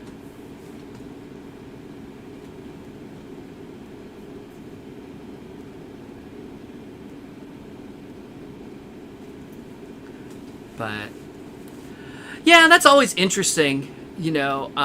So I haven't done it since COVID, but I always used to have like a birthday party here, and I remember in the early years, you know, everybody would be playing games basically all night, and then toward the later years, you know, people would come over and they'd play, and then after 3 or 4 hours, there's actually a picture at one point, like literally in the middle of one of my parties, where the basement was basically empty. Like there's nobody in it because we had all kind of migrated upstairs and we were just like chatting, you know, just hanging out. So I think the games are great. Like they bring people together, but you know, what has really kept me, I've said this a billion times on stream, but what has really kept me interested in them over the years is all of the people that I've gotten to meet playing them. And, you know, once we've had the, I don't know if you saw that on camera, but I definitely just like spit there. Sorry about that. But anyway, you know, once we get to hang out for a while, you know, the games kind of start to take a back seat after a little while, and we just hang out as friends, and that's cool. Couldn't be happier. But let's see.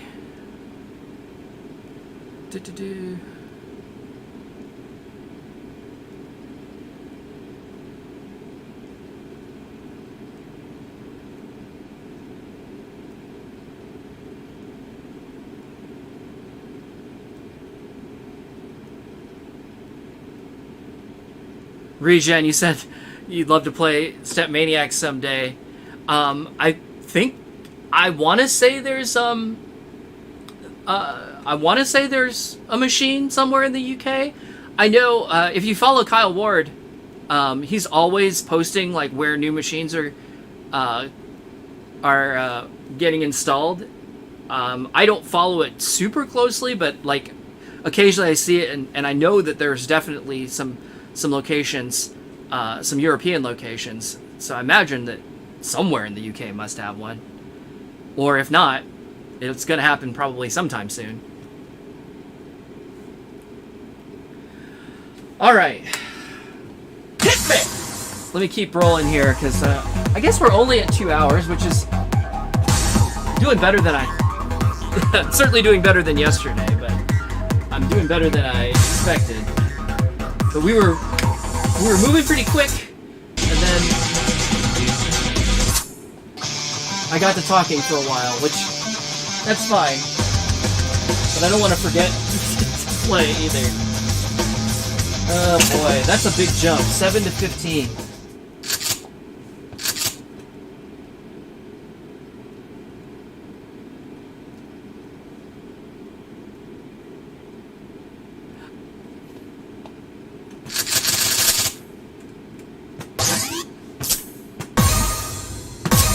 Alright, I am surely going to regret this, but I'm going to look at it at least.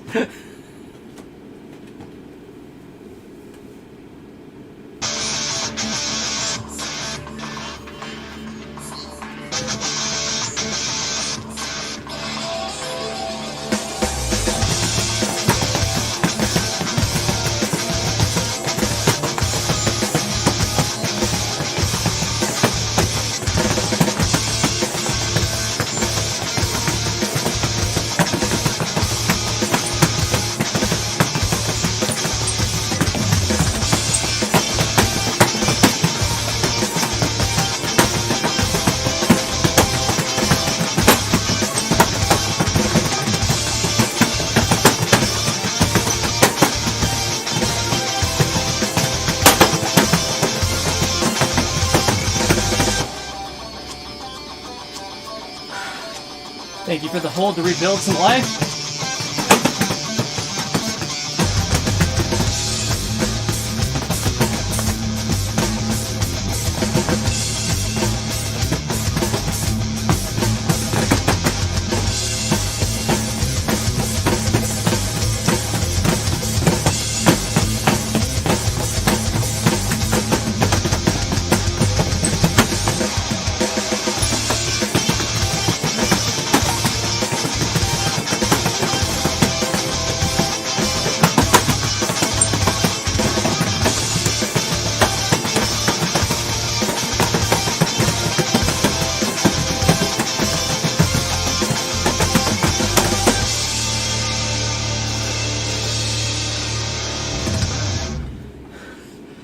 That seemed surprisingly doable. That felt really easy for a 15 for sure, but holy shit.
Yeah, we tried to do, Peachy, we tried to do that on the stream yesterday, and we couldn't get it to not fail out.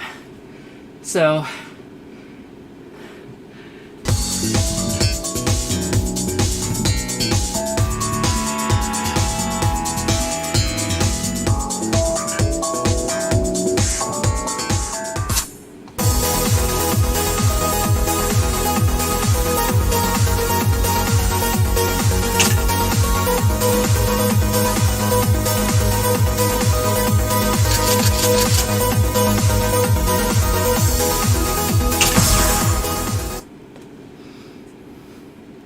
and I agree, K-pop girl. That was a nice Jason chart two charts ago now.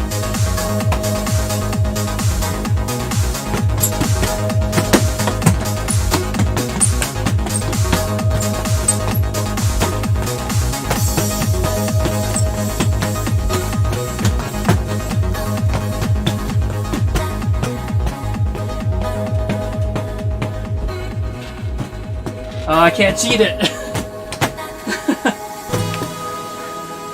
Hands kill me. My back is not okay for that anymore.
Yeah, the hands, like, they're good. They're fun. It works well with that. But my back does not like bending over anymore. So you'll notice that, like, I was having to kind of frog style it, right? And like bend all of my knees. I can't, like, trying to bend over at the waist is kind of uncomfortable for me, especially if I do it too quickly. So fortunately the hands were at a, like, you know, a moderate tempo there, so it wasn't too bad. But whew.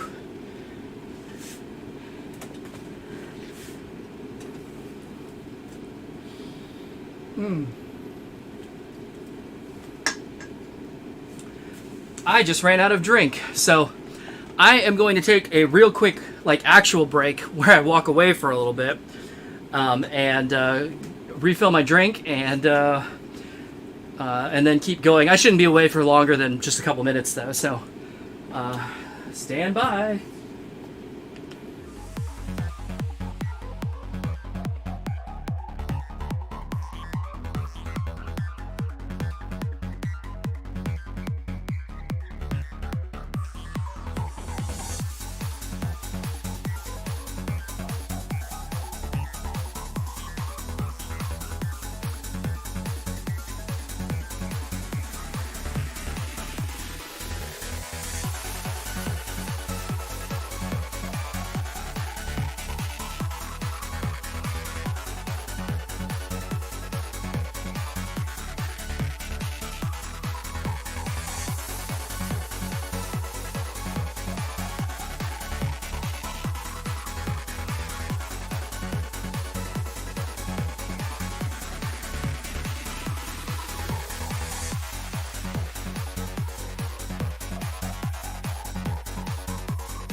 Okay, I'm back. That wasn't too long, right? I walked upstairs and I went into the kitchen, and Creedmoor did his thing where he like comes up to me and then he like lays down at my feet and just flops over, and he's just like, belly rubs, please. And I'm like, what a silly boy.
Some of those mines, since they just packed them in to all the empty spaces, I'm like, wait, which are the actual arrows?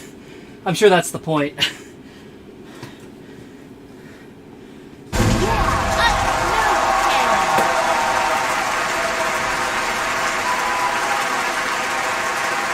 Like, the actual step wasn't necessarily, it was oftentimes a triple, but the actual step wasn't the problem. It was just parsing out what the step was and then being ready to do it in time, but in a lot of cases I wasn't. Couldn't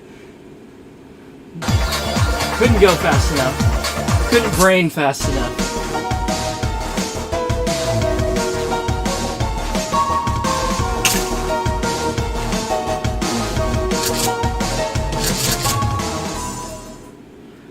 Oh boy, so a 14.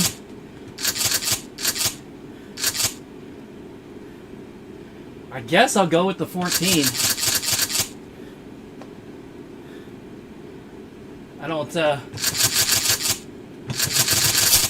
love my chances on this, but we'll see. I got surprised once today, in a good way.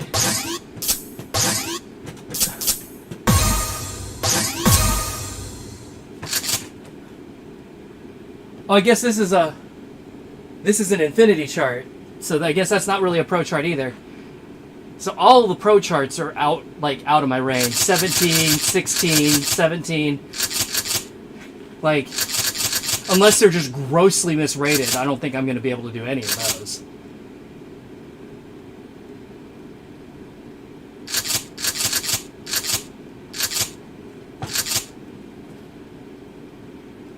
Well,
Oh boy.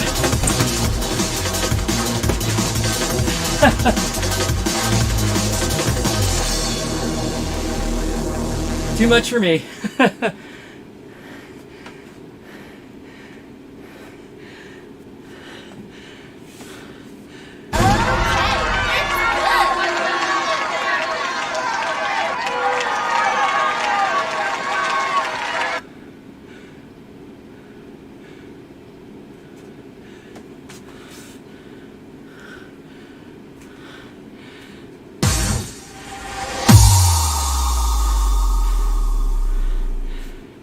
Huh. Oh, so there's actual like defined slots for the different types of charts. Interesting. I just know, like, you know, obviously there's lots of spaces, right? Because you can actually scroll the difficulties in these, which is crazy to me, but.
Oh, my heel was too far away.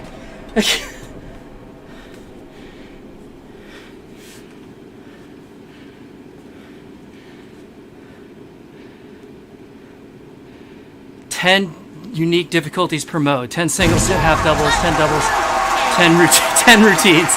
God, could you imagine?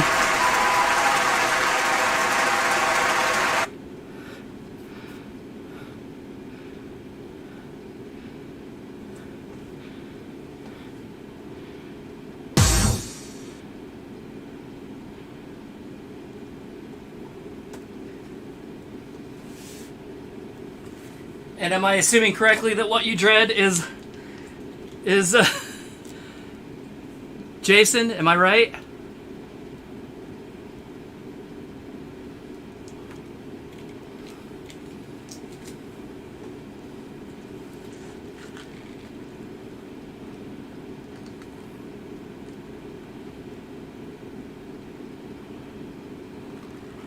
Welcome.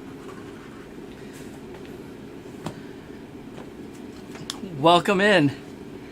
Man, so Tim was here last Friday and we were talking about you, and he's been on a couple of streams. If you ever get a chance, you should come up.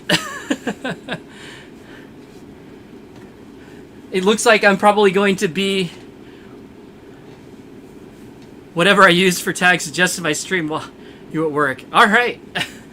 You know, I make zero effort for like SEO on these streams. I just am kind of like, what? I'm just like doing this so that I have people to chat with while I play, really. So I find it interesting that in fact, I don't think I ever add tags, and the title the title always includes the name of the game, so that probably helped. But it's usually like some kind of dumb joke to myself that doesn't necessarily have anything to do with anything. But I'm glad you found it. So welcome in. It's good to have you aboard. I haven't talked to you in, it feels like years. Probably has been years. It's probably been pre-COVID, I'm sure, right? I'm trying to remember if you came up for the last party, the one that was like in 2020, right before lockdown. But I like so many other things in my life that come around more than once. It's like I remember them, but I never remember which one. So like conventions, it's like I remember things that happened at conventions, but I never remember which convention or what year. It's just like, hey, you remember when we did the blah? And it's like, yeah, that was cool. I'm like, when was that? And it's like, I don't know.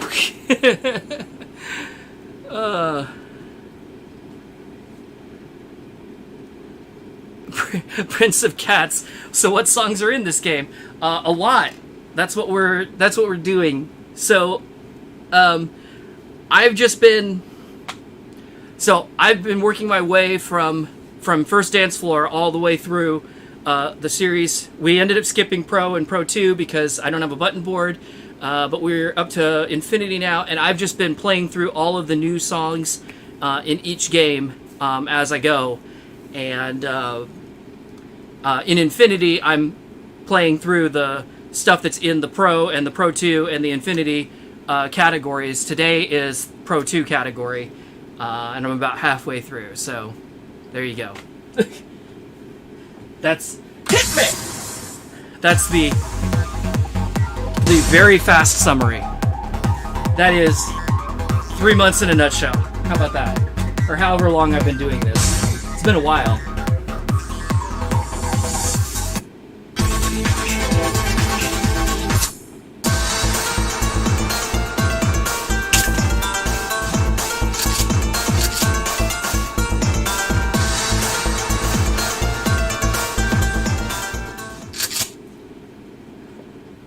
Alright, so I did one of your charts a little bit ago that was rated 15, and I managed to pass it, and it seemed, I was surprised. So I'm going to try this one rated 14 by you. Maybe you have a...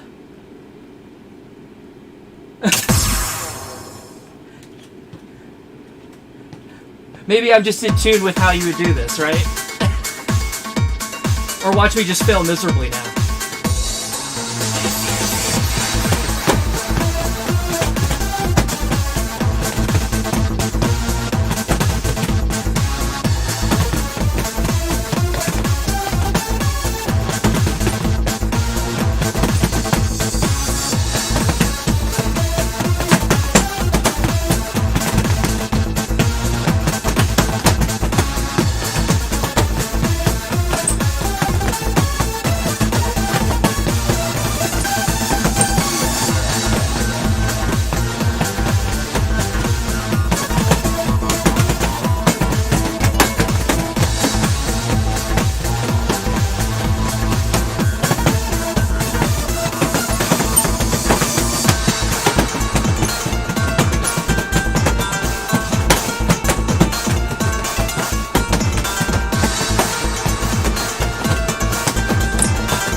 So you said whoever rated the Pro 1 and 2 stuff for video did a generally rough job.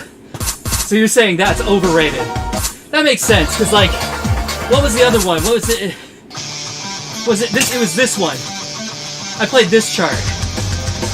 And I was like, I decided to give it a shot, and I was just like, because like 15 should be easily out of my range, but I managed it. I was like, huh. And it was fun. Like, I enjoyed it. It was just, it was a real surprise.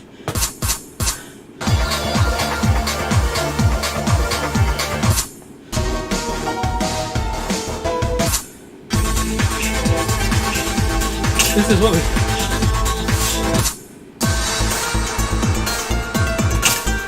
This is where we were, okay.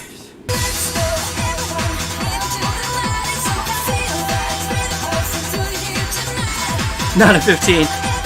What would you give it? Because it felt like a maybe 12 or a 13 to me. 13 maybe an easy 14, yeah. It was fun though. It was definitely challenging for me because, you know, like my ability level is okay, but not like awesome by any stretch.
Someone put in an algorithm pro ratings in infinity.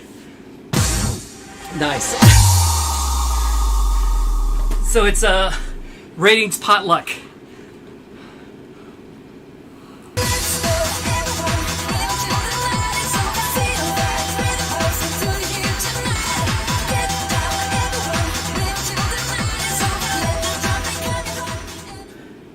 Oh, again.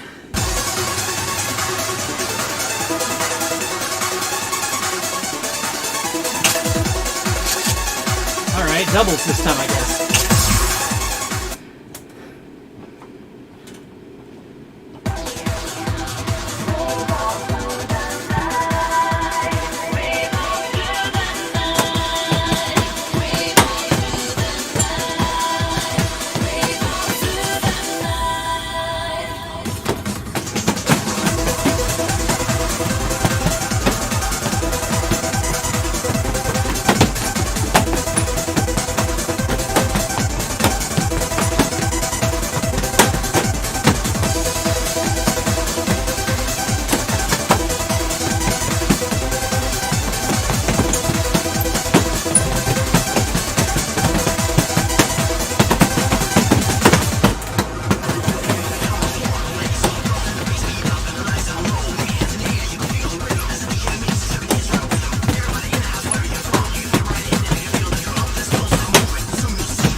Jokes aside, Pro 1 is a hard thing to do because the step making is all over the place.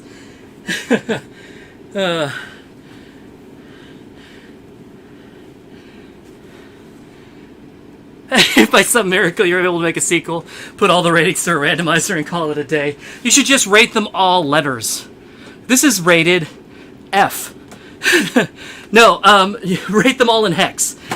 This is rated an A2. Like what?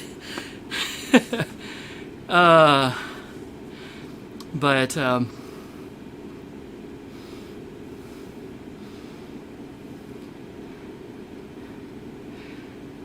rating charts for non-pump players and some of the more experimental stuff is difficult. Yeah, I mean, so I've generally been trying to stick in the like 9 to 13 range. So there's probably a lot of stuff that I haven't seen here, but I was definitely making that comment earlier, where it's like some of this stuff. Well, it's basically exactly what you're saying. It's like some of this stuff is like ITG stuff that's just kind of ported to 5-panel, and it plays like DDR, which, I mean, I like DDR just fine, but it's not the same as pump, and it feels weird. But then then a lot of them, flows great, and it's like, oh yeah, this totally belongs in pump, and it feels great. So I see what you mean, where it's just kind of like a little bit hit or miss.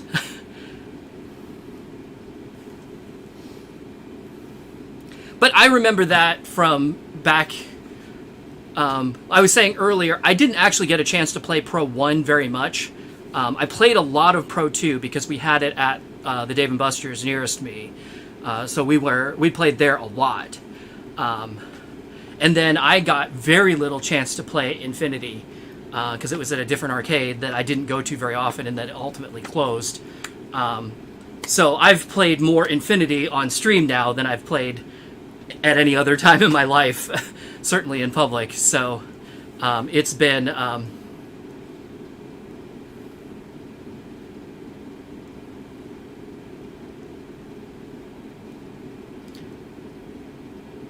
Yeah, so I didn't really mean... I didn't mean ported in a... I didn't strictly mean ported like in a technical sense. I just meant it felt like an ITG chart. Just the way it worked felt like ITG. And, if you know anything about me, like, ITG compared to DDR, I prefer DDR. Because ITG has a certain style and a certain feel to the way the charts work, which is just not my preference. I mean, that's not me trying to badmouth anybody. It's just not my preference. And so then having that same kind of style, kind of shoved into 5-panel, which doesn't play the same as 4-panel at all. There's just completely different conventions to the way like things turn and flow. It feels just that much more awkward to me.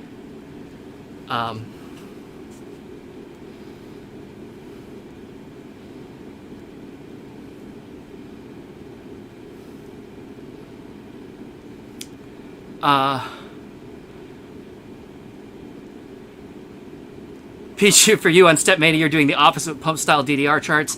Yeah, I can't say that I have a ton of experience playing pump content in DDR. I don't know that I have that. I haven't really had that opportunity to it, so I'm not sure. I'm not sure how I would feel about that. I assume I would feel similarly, though, that it would just feel awkward. To me.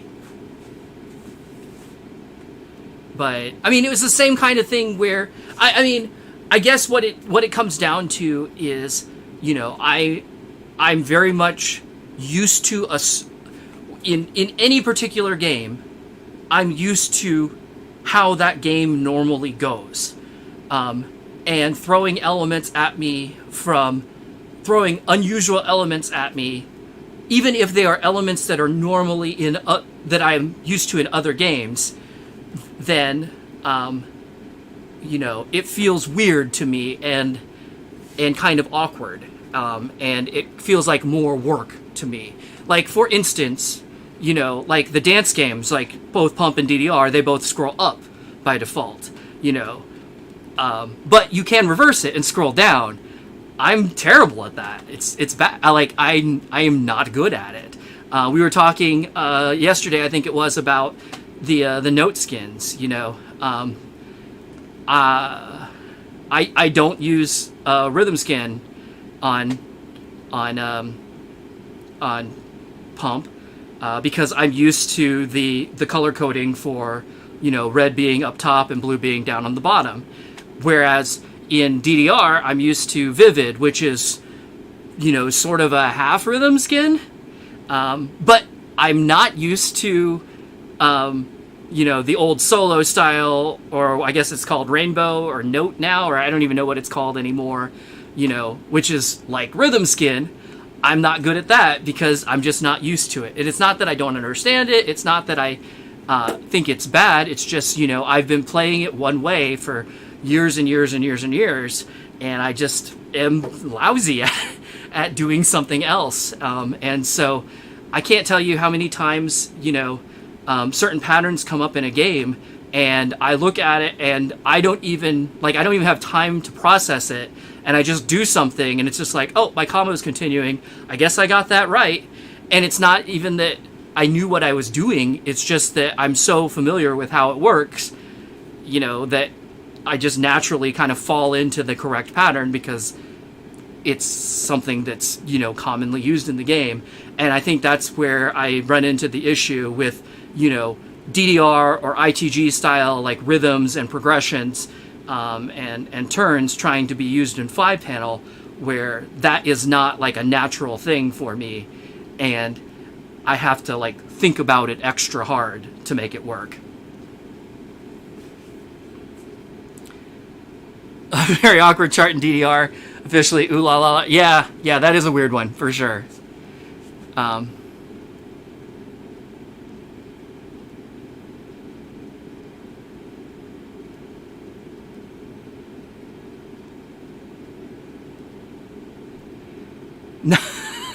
Badmouth the way Pro 1 deserves it.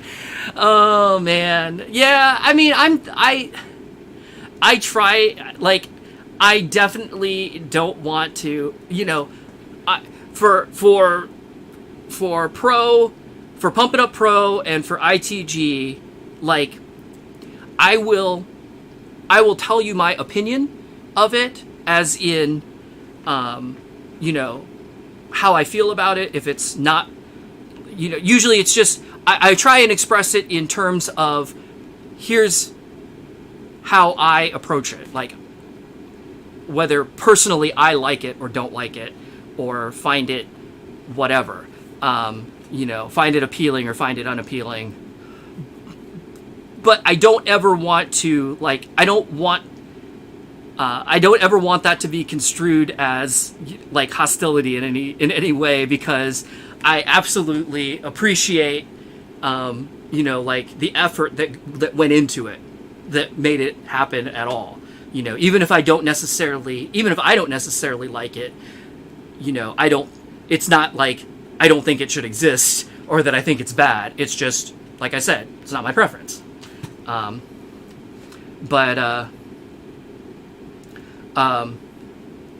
was saying earlier that as we, real quick, what charts do I prefer, single, double? Doubles by a lot. So my personal preference, and this is why ITG and Pro content hasn't really been high on my radar historically, is because my preferred play style is poppy, groovy doubles charts, mid-tempo, relatively simple steps that's easy to, that's easy to like improv freestyle.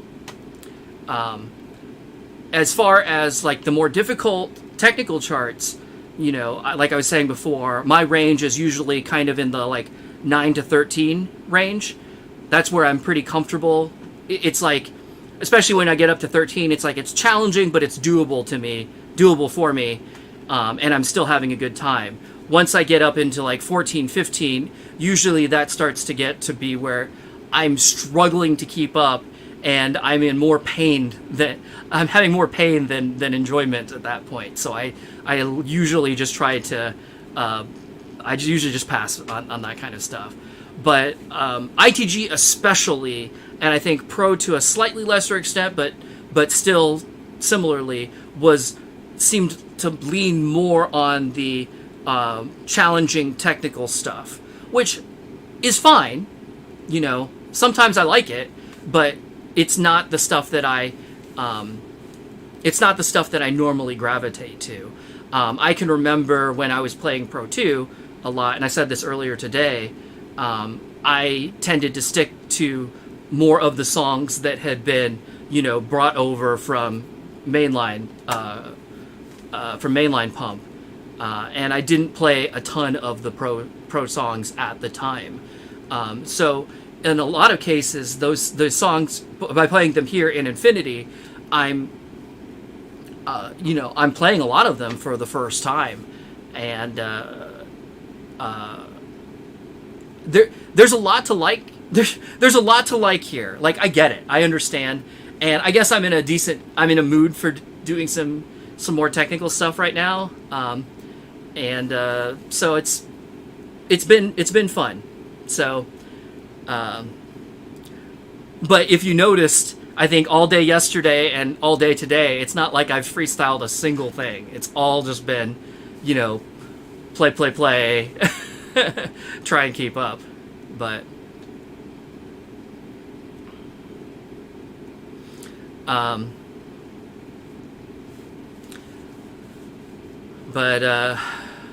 yeah, K-pop girl, I like the half doubles too. Those are fun charts.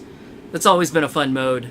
I know a lot of those charts still exist in Pump, but you're right, the fact that there isn't a like dedicated mode to it anymore is kind of a bummer.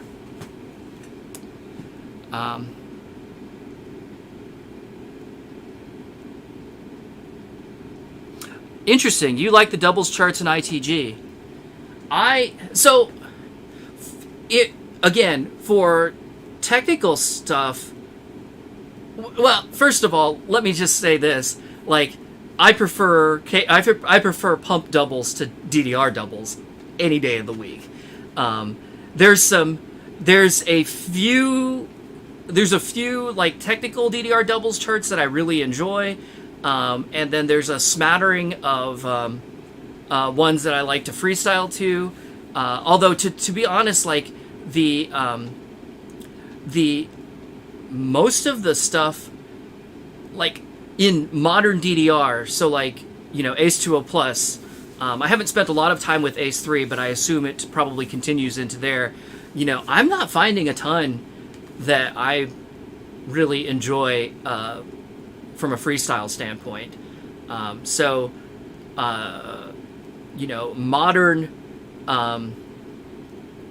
Modern DDR, like current DDR,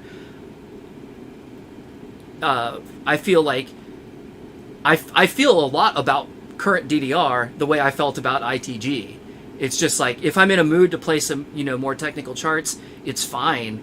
But to actually like, just hang out and play kind of my preferred, casual, casual freestyle, there's not a lot that really moves me anymore.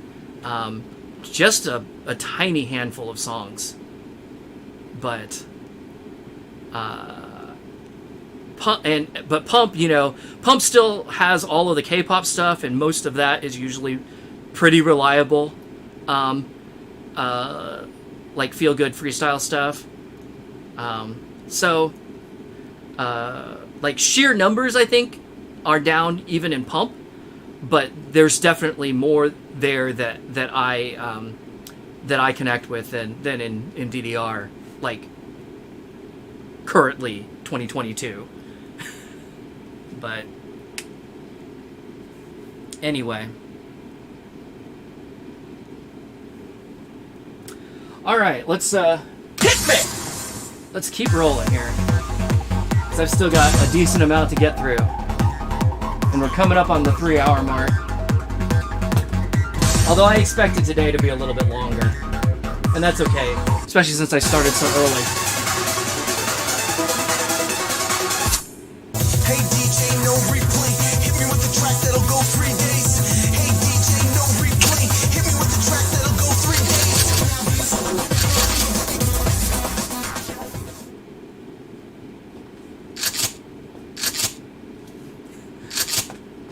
I'm going to assume, even if that's overrated, that 20 is going to be way out of my range.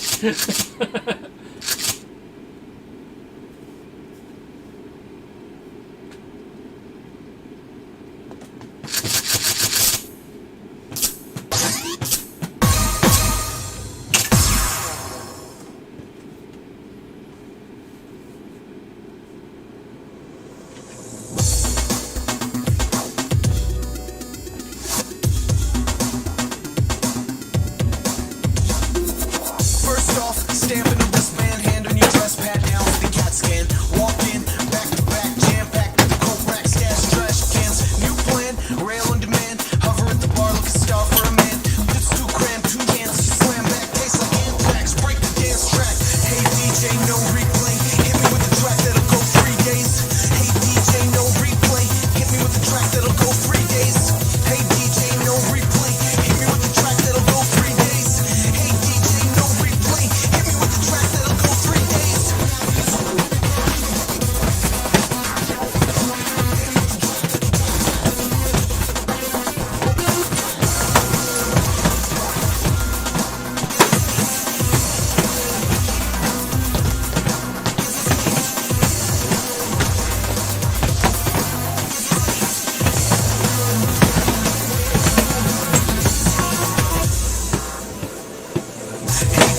no replay. Hit me with the track that'll go 3 days.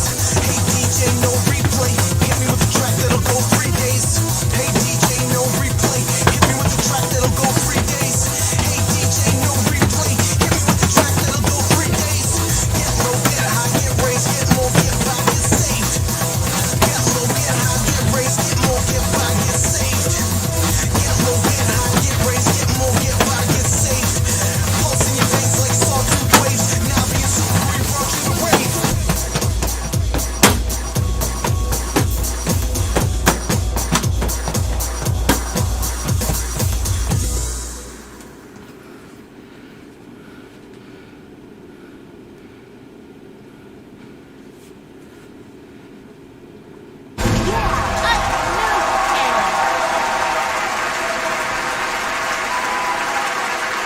Is it a legit 20? Okay.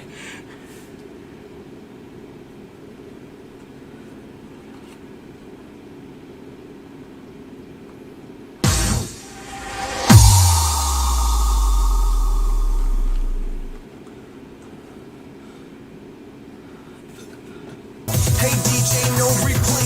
Hit me with The original song cut was 2:06. Wow. DJ, no replay. Someone threw a fit and cut the song down. Go 3 days. Consolidated the steps. Huh. Interesting.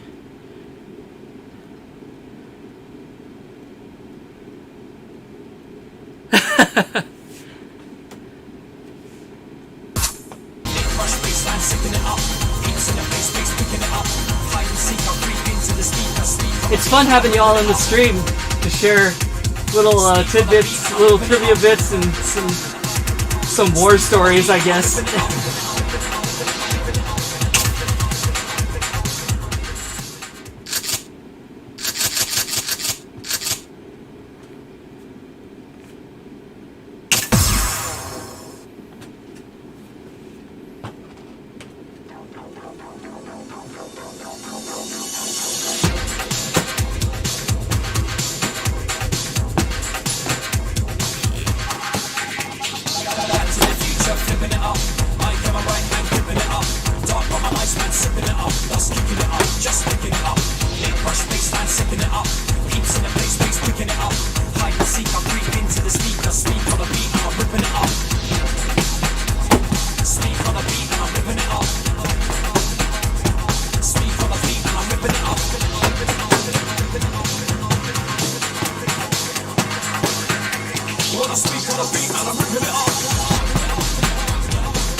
I'm just reading through the chat. Looks like you guys are answering each other's questions, which is cool. Crush baseline, sipping it up. Beats in the bass, bass picking it up. Hide and seek, I'll creep into the speaker. Speak on the beat, I'm ripping it up. Speak on the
Fun.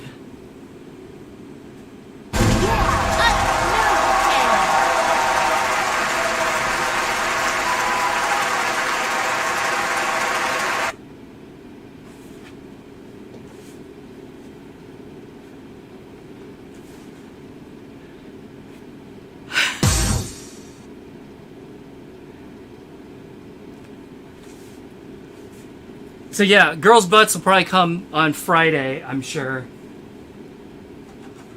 Or on a later stream. Probably both.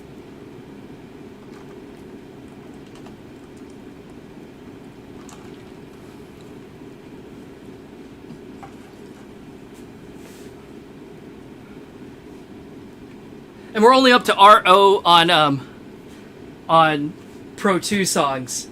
Pro 2 category. So I think I've got like 10 or 12 left. So yeah, it's gonna take a while, but we're getting there.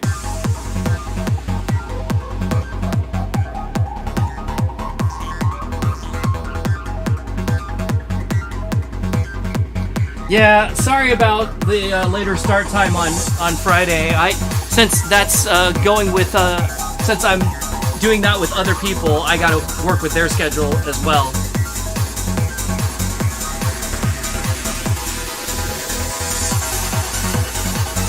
Oh, weird.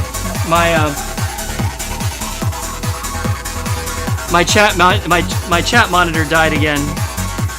Hang on one second.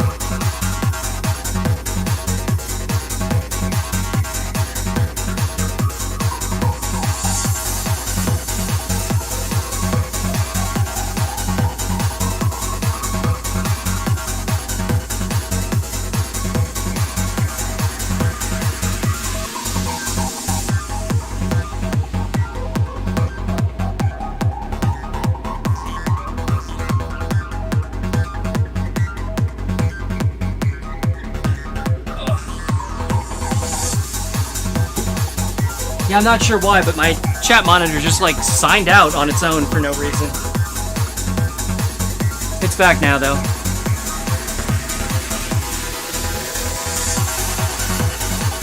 Oh wait. Oh. It's not updating because I have more over here.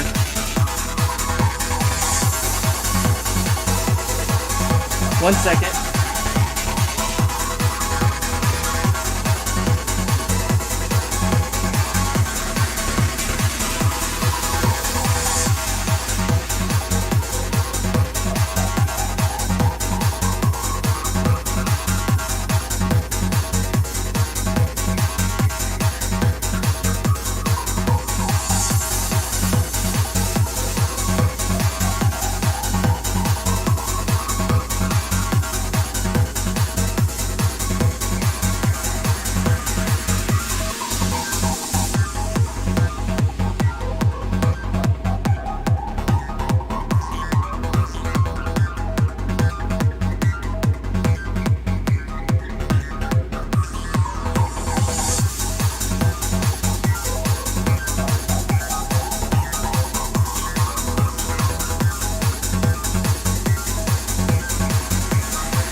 Like stopped updating. It's working now, but I had to like reset it, and so it lost its history. So I'm looking back over here at the last few minutes of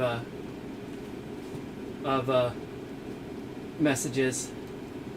Oh wow, I missed a lot.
If there's a really weird step artist name in Pro 1, it's probably you. It's funny. So, no, the chat monitor didn't go to sleep. It just logged out. So I have a for those of you who are joining today, because I've talked about this, because I've only had this for the last probably 4 streams maybe, but there's a monitor just to the right of my main camera there that has the chat displayed so that I can read what you guys are saying while I'm, looking at you. And it looks better, and the microphone's here, so it sounds better. Everything's better than me, like looking over here at my at this monitor. But for some reason, it just stopped. So the little app that I have that displays the chat just signed out. It was like it came back to the login screen for some reason, and I was like, what? And when I logged back in, it just gave me the chat up to that point, but nothing new. And so I had to like shut it down and restart it. So I have a feeling it's the Wi-Fi probably dropped on the laptop that's running that. So I will probably go find myself for next stream. I'll go find myself another Ethernet port and just plug in and make that a wired connection so that doesn't happen anymore, because I don't trust Wi-Fi. But and that's the reason why the oh look, I'm in the test. Is everything working? Looks like yes. Yay, all my sensors work. That's nice. But yeah, that's the reason why, like, the main stream on it, the main streaming computer is wired. Because I have little faith in Wi-Fi.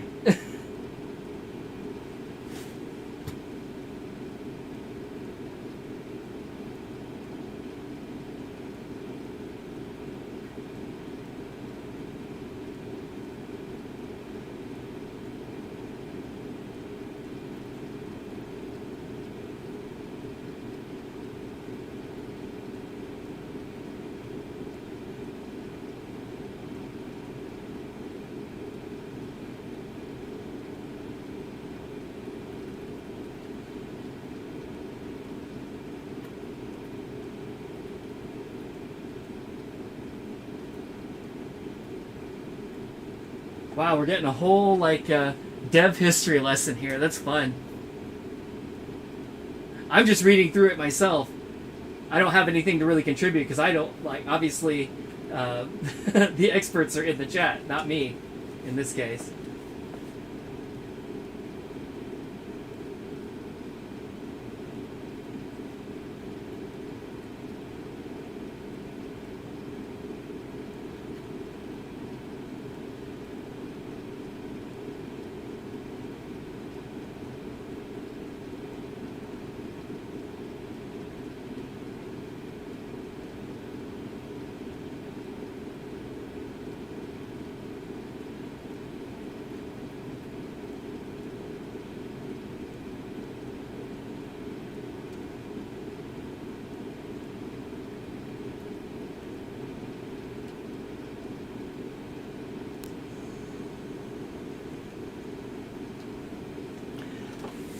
Okay, I'm back to current here.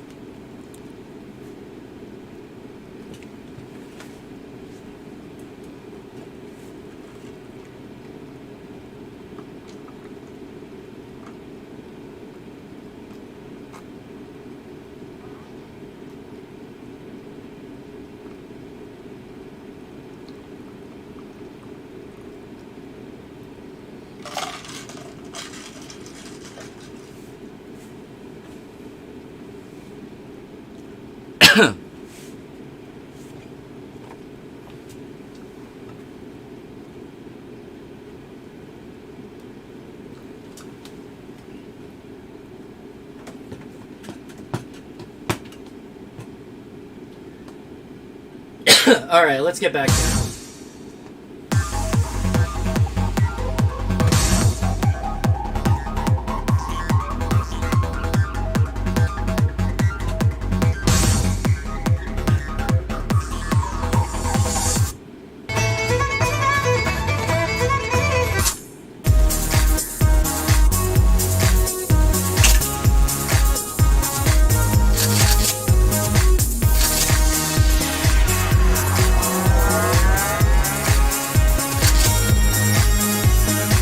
So Jason, should I try your 14?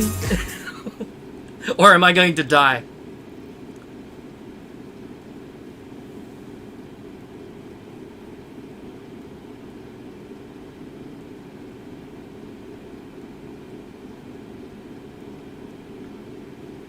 You love making it? Alright, let's try it.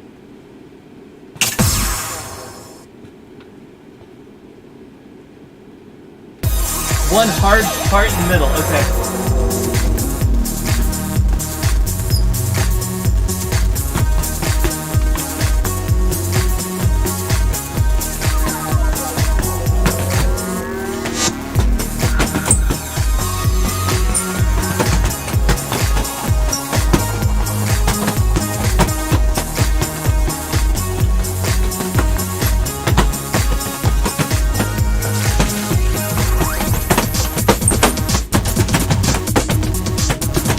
Gone a little bit faster on the speed mod, I think.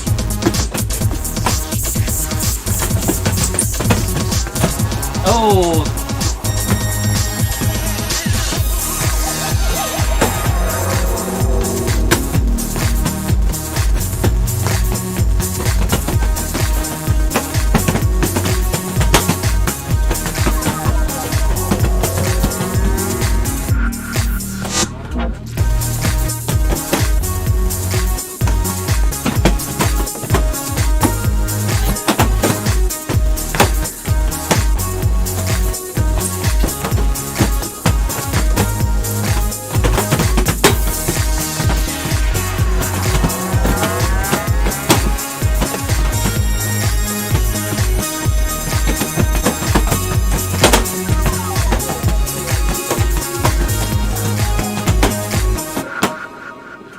Yeah, it's a little bit too much for me, but I think I needed to bump the speed up at least a half more because I was having more trouble reading it than anything. I need a beat. Oh well.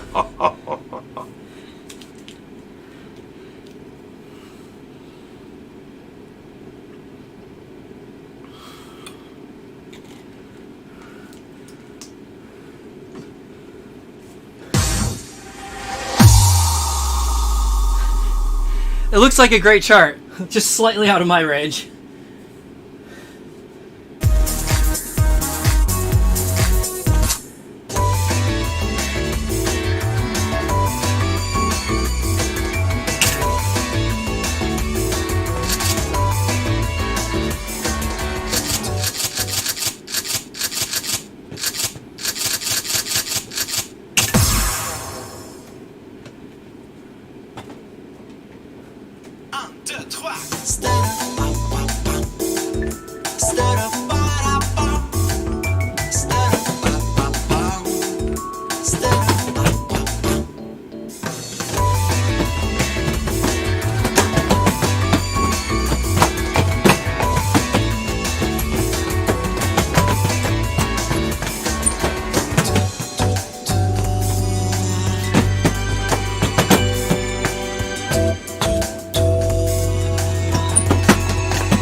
That one might have been a little bit too fast for me. Should have known better.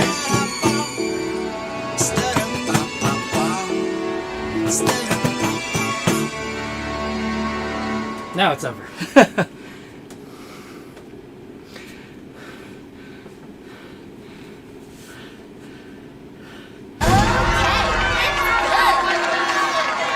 Stares like a chocolate.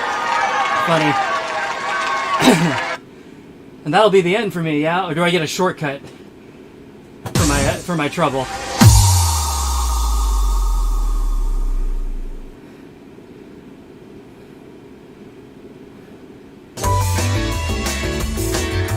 Oh, I thought...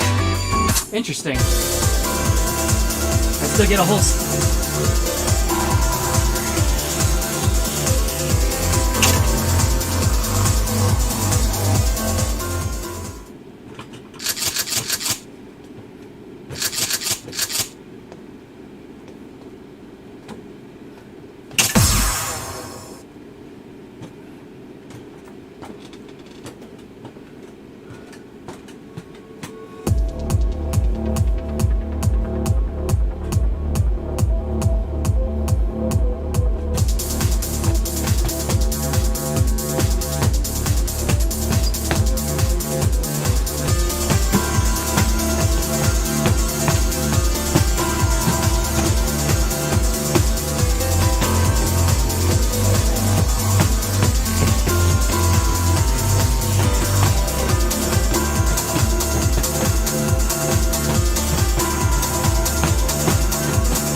Were you looking for this?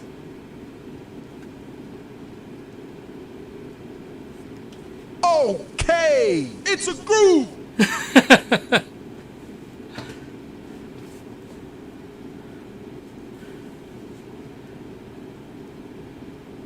Oh, so I still keep all my hearts, even though I get a non-break F. Okay, neat. Didn't do any of that bonus heart BS for Infinity.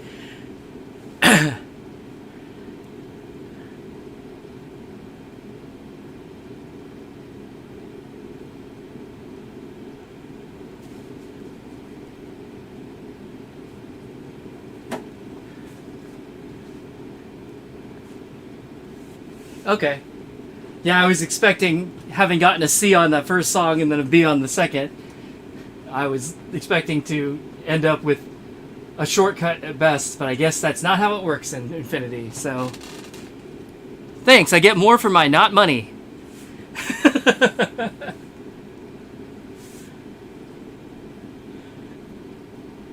Only because I'm not paying per game today, that's all I mean. Hit me!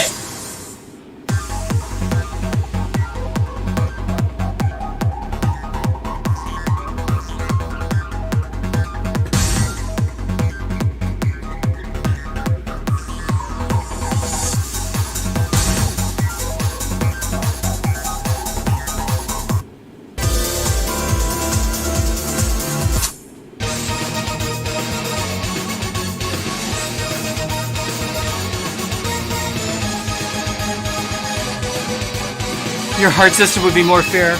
Well, more easy to understand, at least. The mainline system is a little strange. Like, I understand it now, but it's definitely not, like, beginner friendly. Anyway, so, Dread, last week I had Tim and Brandon and Shammers here. I think they're going to show... I know Tim is confirmed for this Friday. I think Brandon is probably going to be back as well. I'm not sure about Shammers, but maybe... And I think Termazi's going to join us. So we should have at least 3 people, but possibly 5.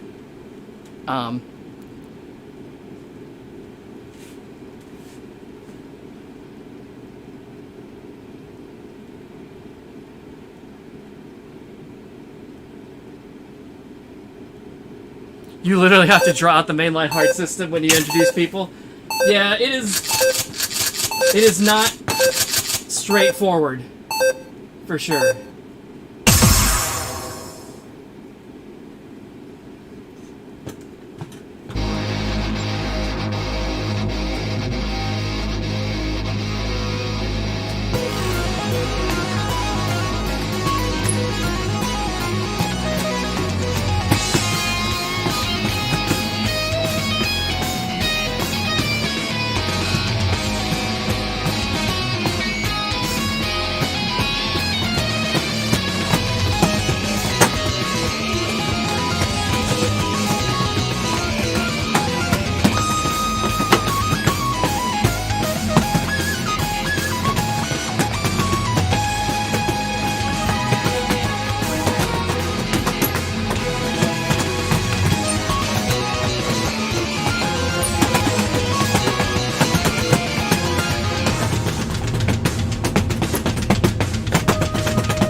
I think they tried to make the hard system work as much they could as the same way the old like 3 songs plus a bonus, or then later 2 songs plus a bonus worked.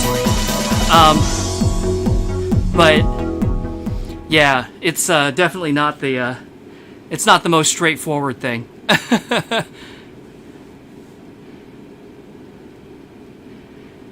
And cool, yeah. If you're so Friday will be 7 o'clock. You're on the same time as us, I think. So 7 p.m. I don't know until when, but it'll probably go for a while. We ended up going like 4.5 hours, almost 5 hours last week. I don't know that we're going to go that long again, but we should have plenty of time.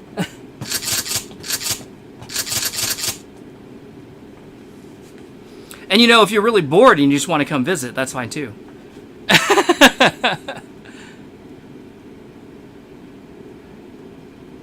few of you are going to Ohio tournament in a few weeks, so trying to get as much practice in as possible. Wow. Man, I haven't been to a tournament in I don't even know how long.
Yeah, these are still like my completely unmodified, just straight out of the box SX V2 pads, the ones that I've had since what, 2008 or something like that. I will say, so I've decided to just keep them stock. But I will say that when I do get a chance to play on a newer cabinet on the bracketless stage, it is real nice. It's definitely made me think about converting mine. I'm probably not going to do it. But there are definitely times that I get tripped up on these, and it would be nice for sure.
All right, let me see.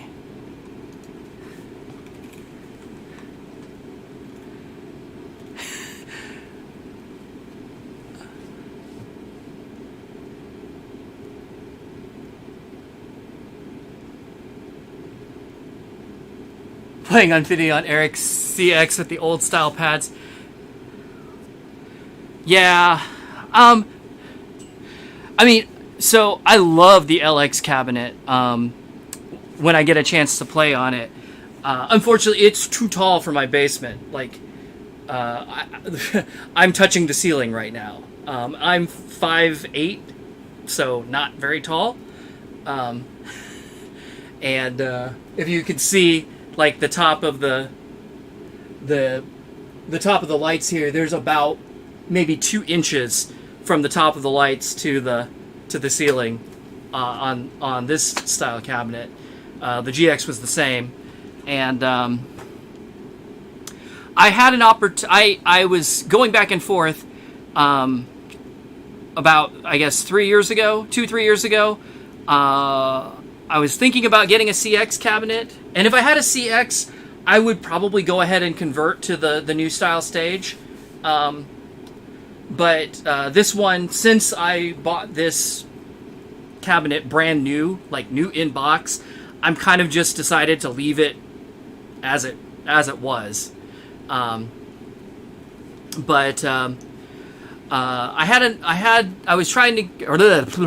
was going back and forth between getting a CX or getting the HD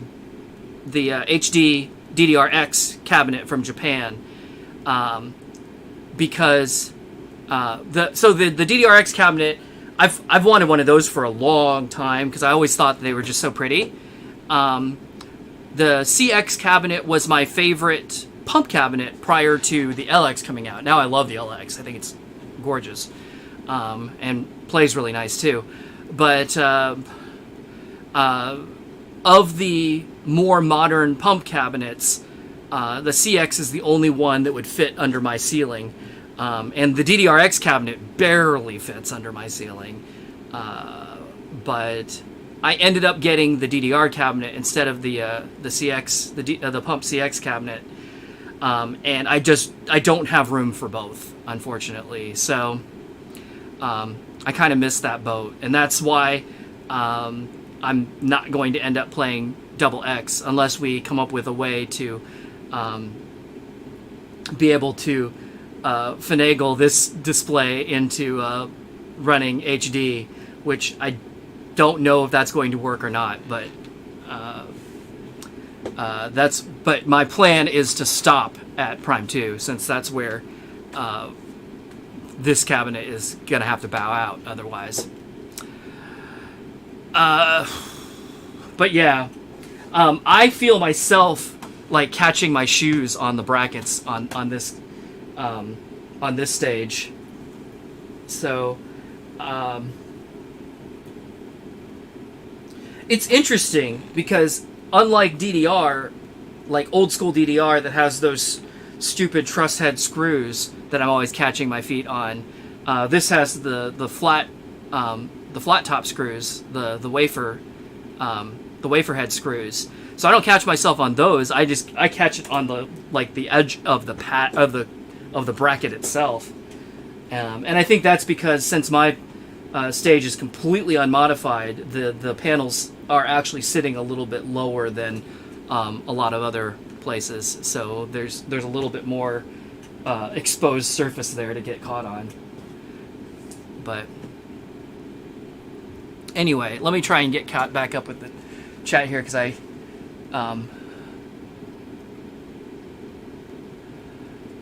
got pretty far behind.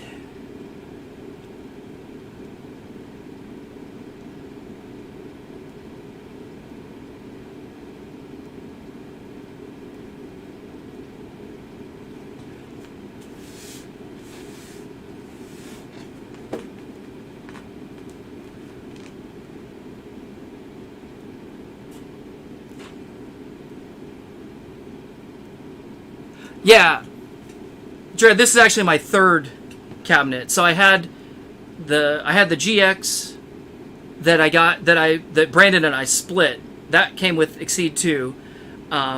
He bought out my share. He took that cabinet. I got a second GX that was also Exceed 2. And I kept that for a little while. And then I think in 2007 or 2008, I ordered this cabinet, new inbox from Andamiro. And it came with NX2. So this is my third cabinet. And the only arcade machine I ever bought brand new.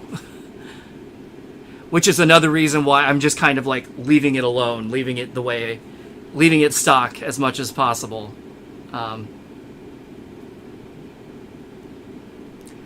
It's not that I don't think the new style stage is better, because I actually do, but just for the historical value of it, I guess I'm leaving it alone.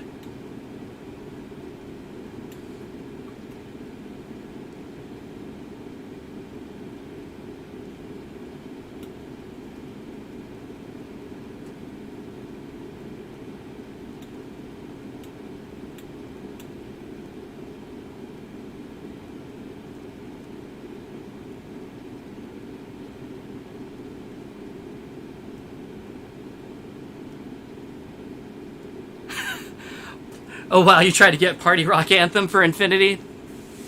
You know, it's funny to me, because when it showed up in DDR, I was like... I mean, the song's fine, but by the time it showed up in DDR, I was like, wow, this is actually pretty old. And then I was like, why is it here and not in Dance Rush? Like, it is literally a shuffle song. So goofy.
Yeah, I like the CX cab.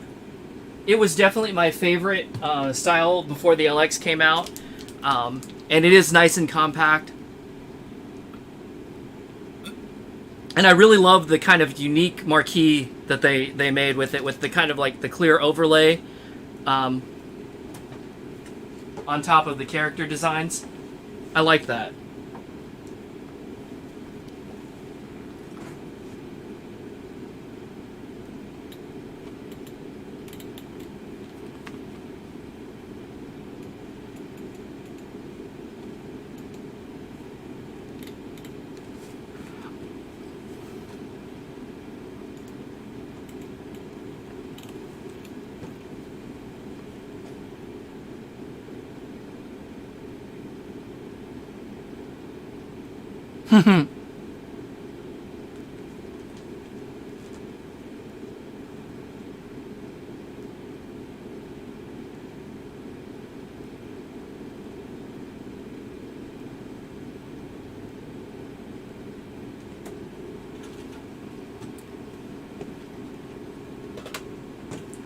All right, I finally caught up to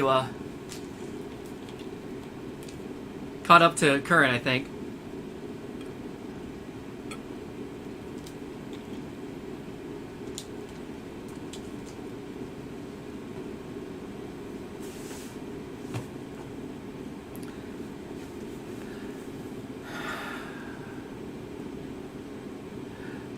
Yeah, it was a tough choice for me between the CX and the DDRX cabinet.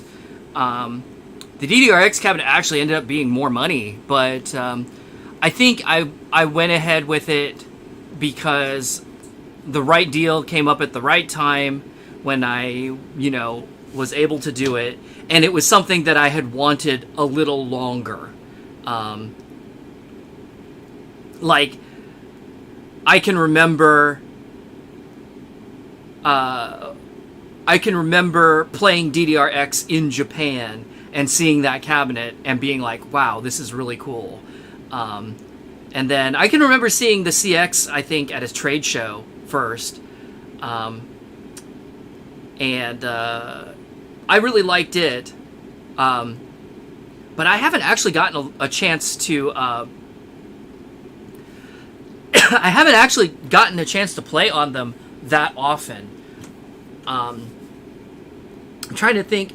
Really, the only CXs that I've played have been, I think, at... I think I played it at a tournament once. And then I see them at convention, like convention game rooms. But I don't think I've ever actually played on a CX just like in a regular arcade that I can think of. Excuse me. But yeah, and apparently only the Japanese variant, which is short enough to fit under this ceiling. The Korean one, I think, is the marquee bit is a bit taller, so I would have had to like do something. Exceed 2 is the most common version? I don't know. I don't know about that. But Exceed 2 is definitely the one that where I started playing the most. It wasn't the first one I ever played, but that was the one that that really got me into Pump.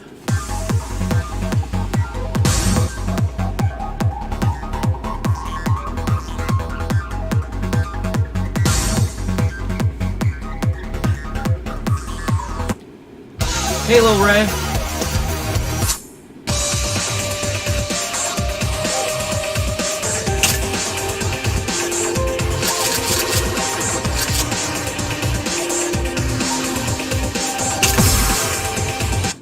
We're into the tees.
Yay, pump holds.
Thanks for that chart. That was actually pretty fun.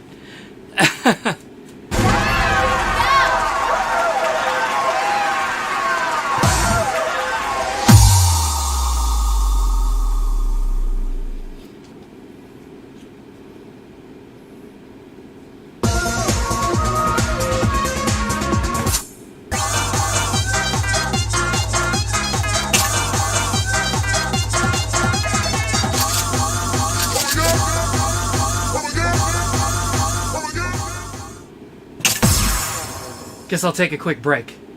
Do an 8.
That was it? Yeah, okay, cool.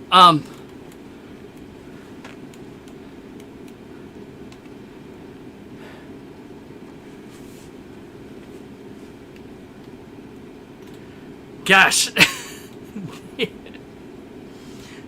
The chat really blew up during that set.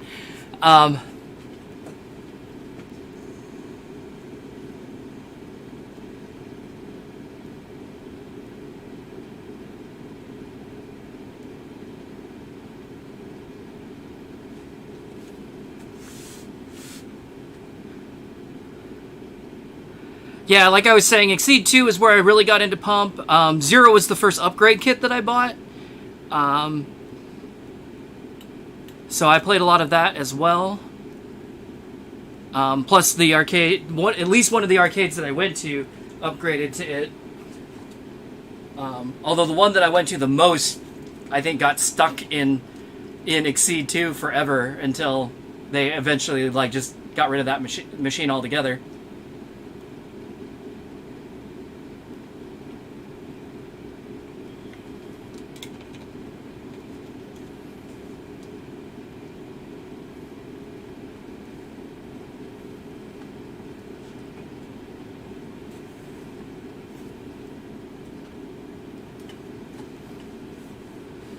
You know, I don't think I've actually been to a Chuck E. Cheese in this millennium.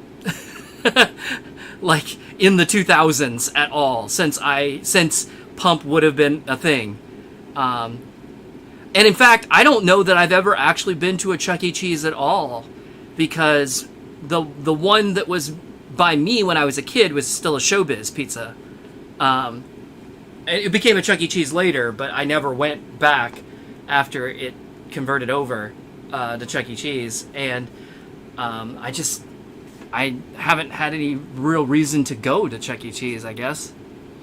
And then V Kim, you're talking about Jillian's. Holy crap, that's a name that I haven't thought about in a minute. We had a Jillian's in Indianapolis. I don't recall it having any music games at all, though. I went there a couple of times, but I didn't. I don't remember there being anything there that I was all that excited about.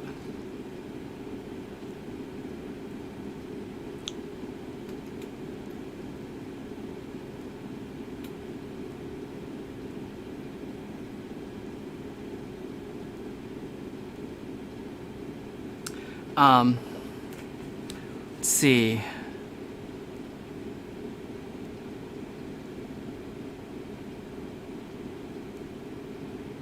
Tread, you went to a new machine in Indiana to do the NX1 unlock. I'm guessing that was probably at Great Escape in Bloomington, if I had to take a wild guess.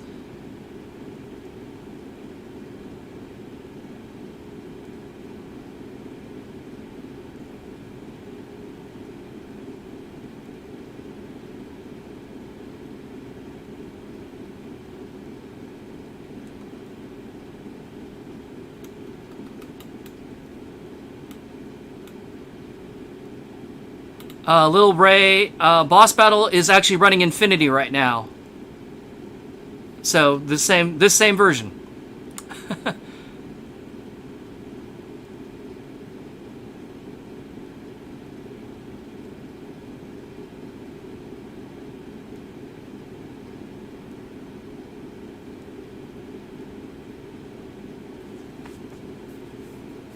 Let's see.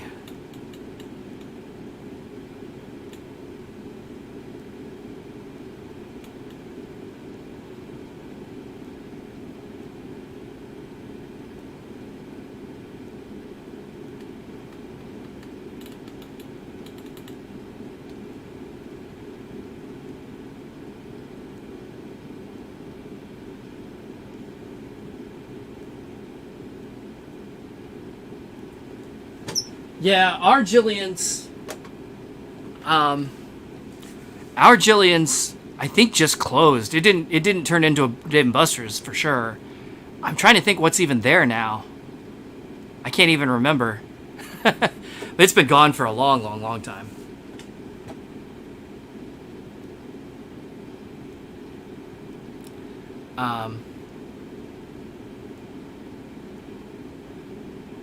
It was in Bloomington. Yeah, it almost certainly had to have been Great Escape in the mall there in Bloomington. Where you did that, Dread. I know, I'm like catching up in the chat, so I'm probably talking about things that got said, 5 minutes ago.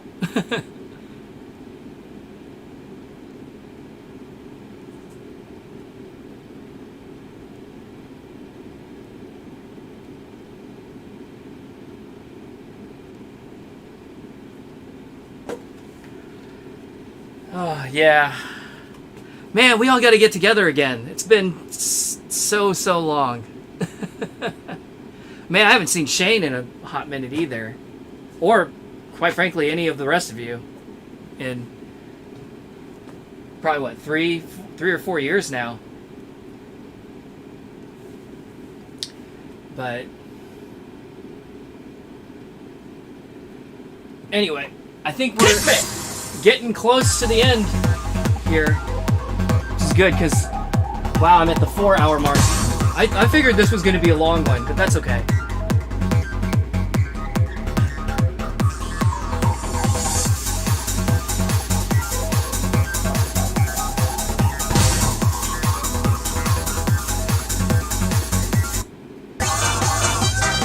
Yeah, I'll hit you guys up, and hopefully, we can do a party again for 2023.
Bridget, you said you think I'm about ready to clap? I'm actually doing okay today. Yesterday I was dragging for sure, and even at the 2-hour mark I was barely holding it together. Today I'm doing all right.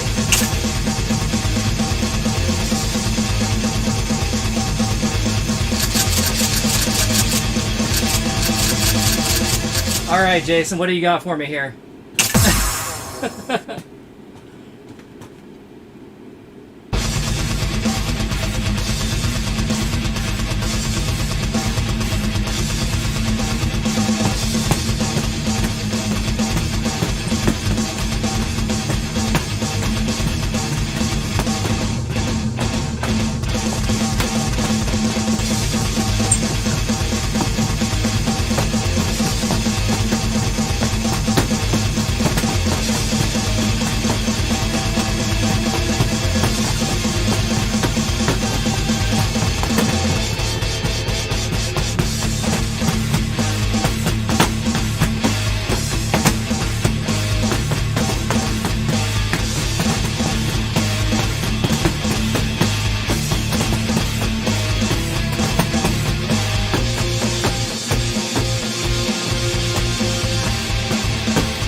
You don't remember it? It works. It works fine. I feel like I can always count on you to make sure that it work, right?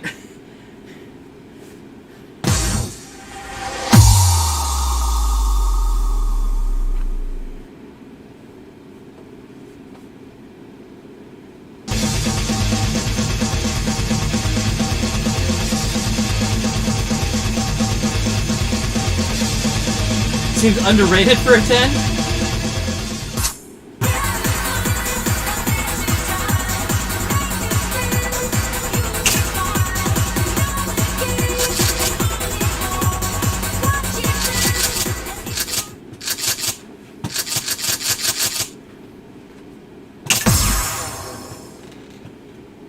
I guess we're at the end of the Pro 2 content here, aren't we?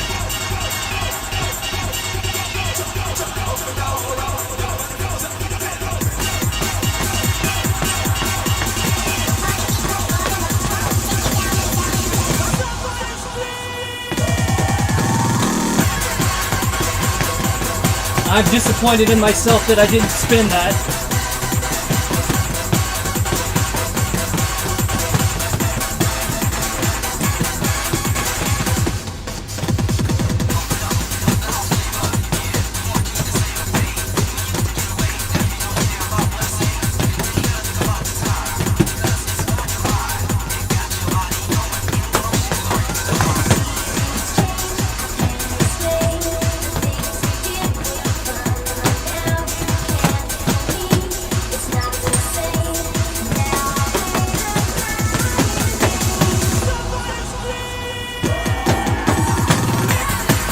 Redemption.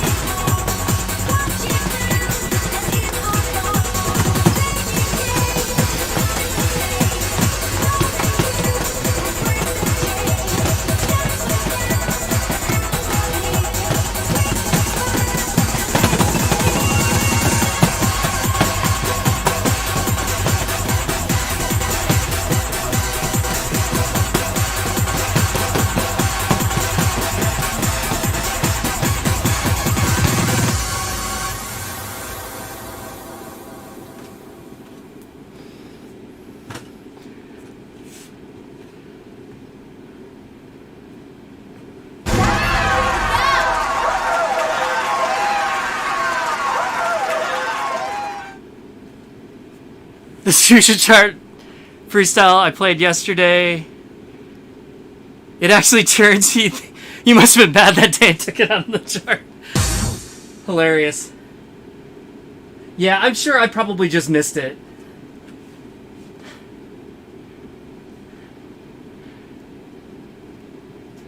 All right. I will do.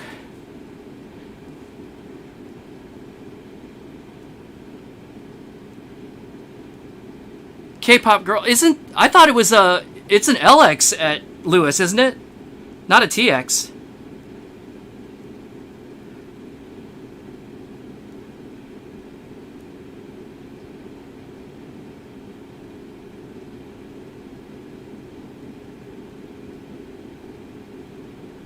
That's my memory when I played it a few years ago, anyway. Okay, yeah, I thought so. Anyway, let's see.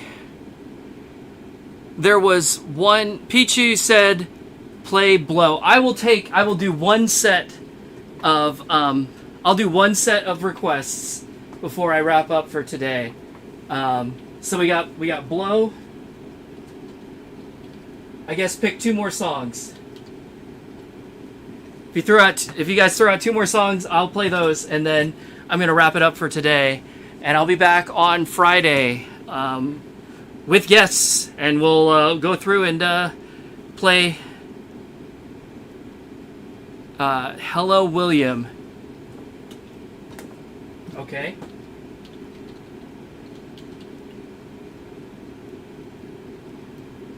The S1, is there something specifically interesting in there? I'm intrigued now.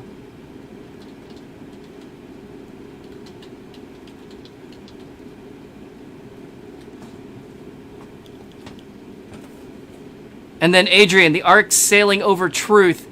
Where is that? What folder will that be in?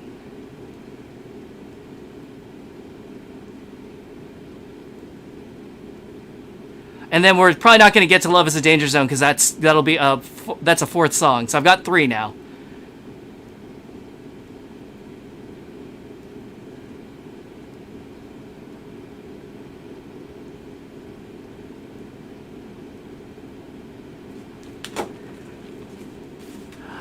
Oh man, the Dave and Buster's down in Greenwood, so that's about an hour away from me, has a DDR cabinet but no pump.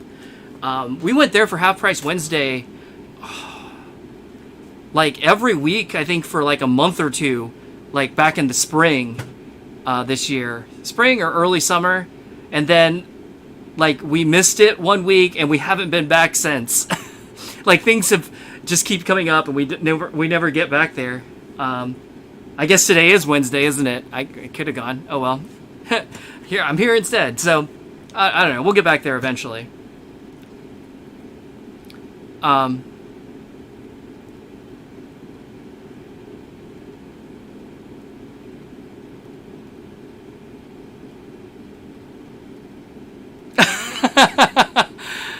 right, be safe getting home, Dread. Ask Tim where your money is. Oh boy, that sounds like a story. All right, I'll have to write that down.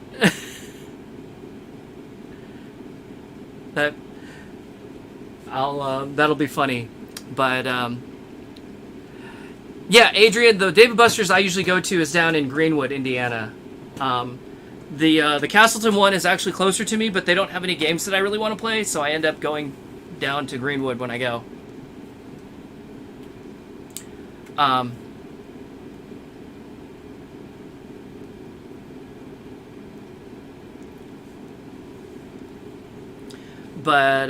Okay. Oh, your class is a Zoom class?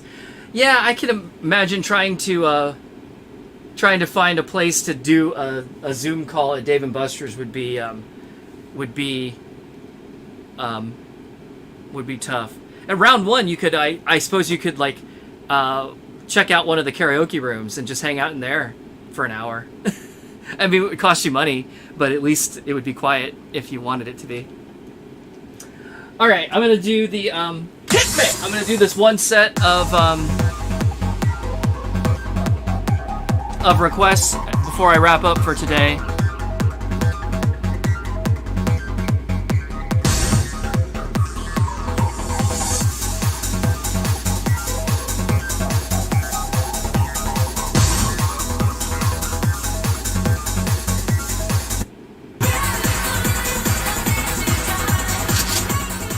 Okay, so you said Blow will be in Infinity.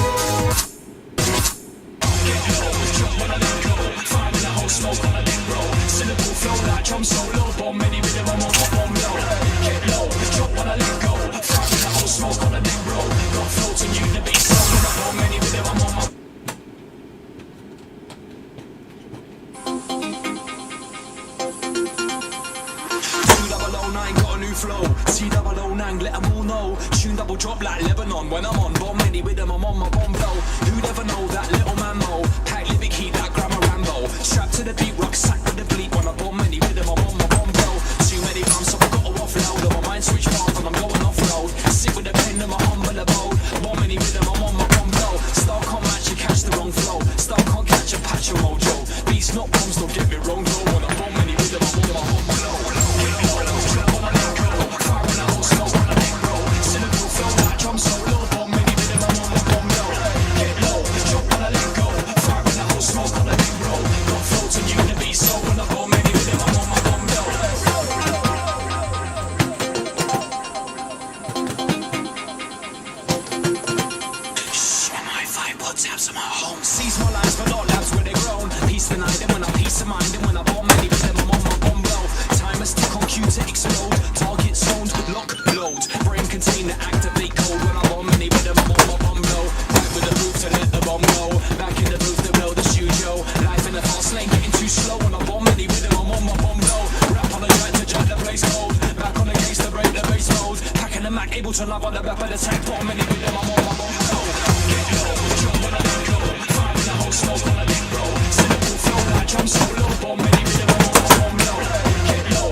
Whew. Oh no, the camera died again? Fun. I don't know why now. I think he's just getting tired.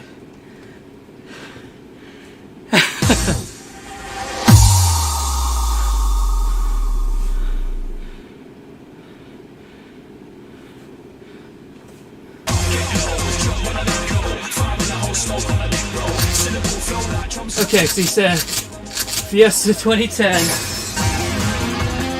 Hello, William.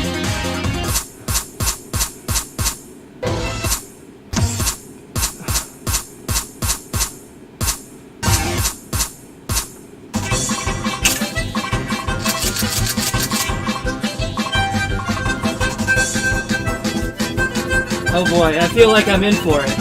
Wait, steps 2, jumps 2. Okay.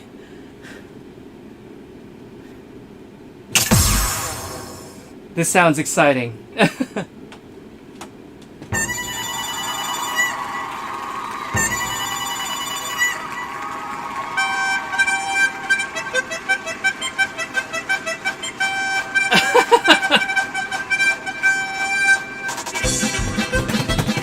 Oh, I see.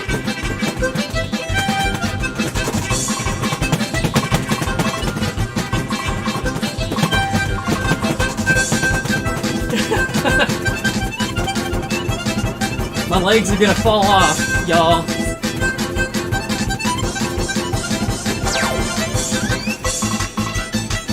Hey, I'm glad I can just kind of like rock my heels onto this. That's nice.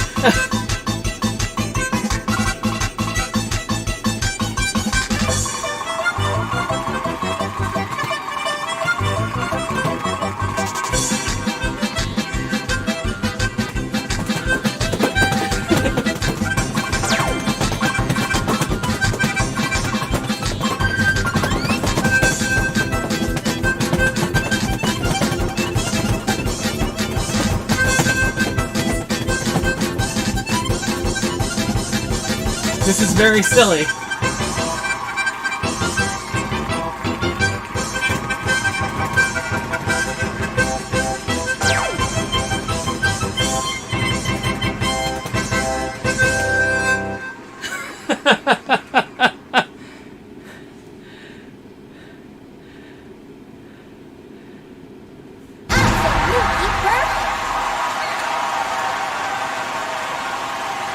It's just one long roll. You had a tournament to see who could get the highest combo? That's funny. What was the what was the winning score?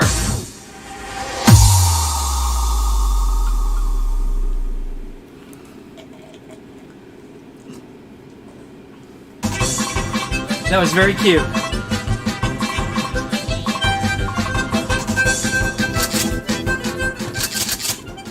And then I'm gonna guess the art is conveniently filed under T for the, yeah?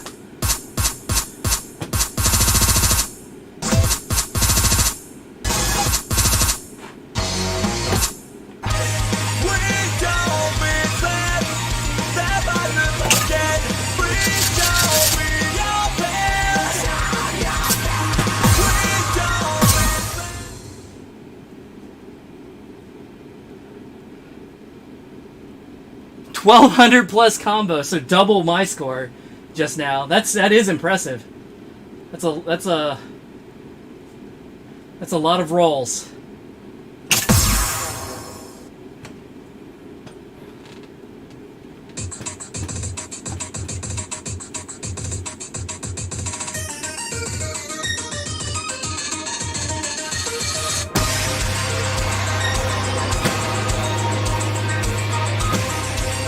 Ooh, a rock and roll song.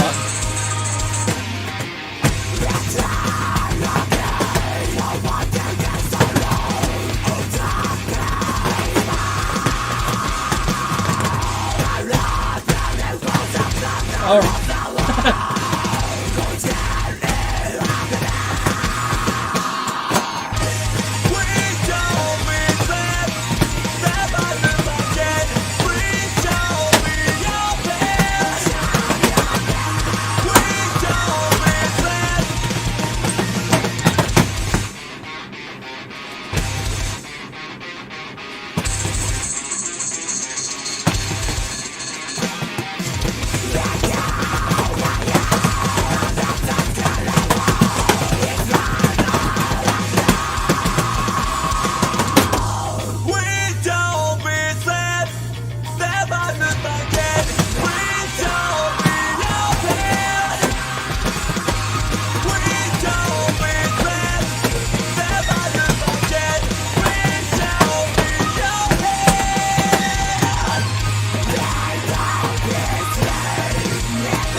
Whew.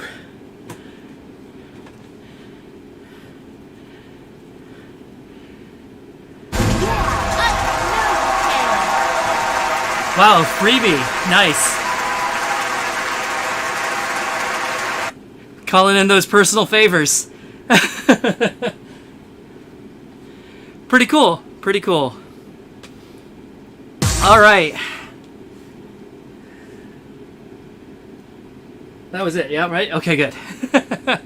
All right, now I'm pretty tired, so I am going to wrap this up for today.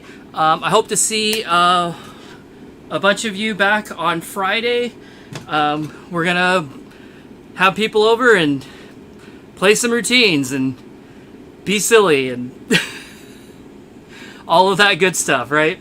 So until then, I hope you all have a good rest of your Wednesday. And a nice day tomorrow, and hopefully I'll see you back on Friday. So, take care, everyone. See you next time. Bye, bye, bye, bye, bye, bye, bye, bye, bye, bye. Ooh, I'm on the wrong page of things. Push button for end.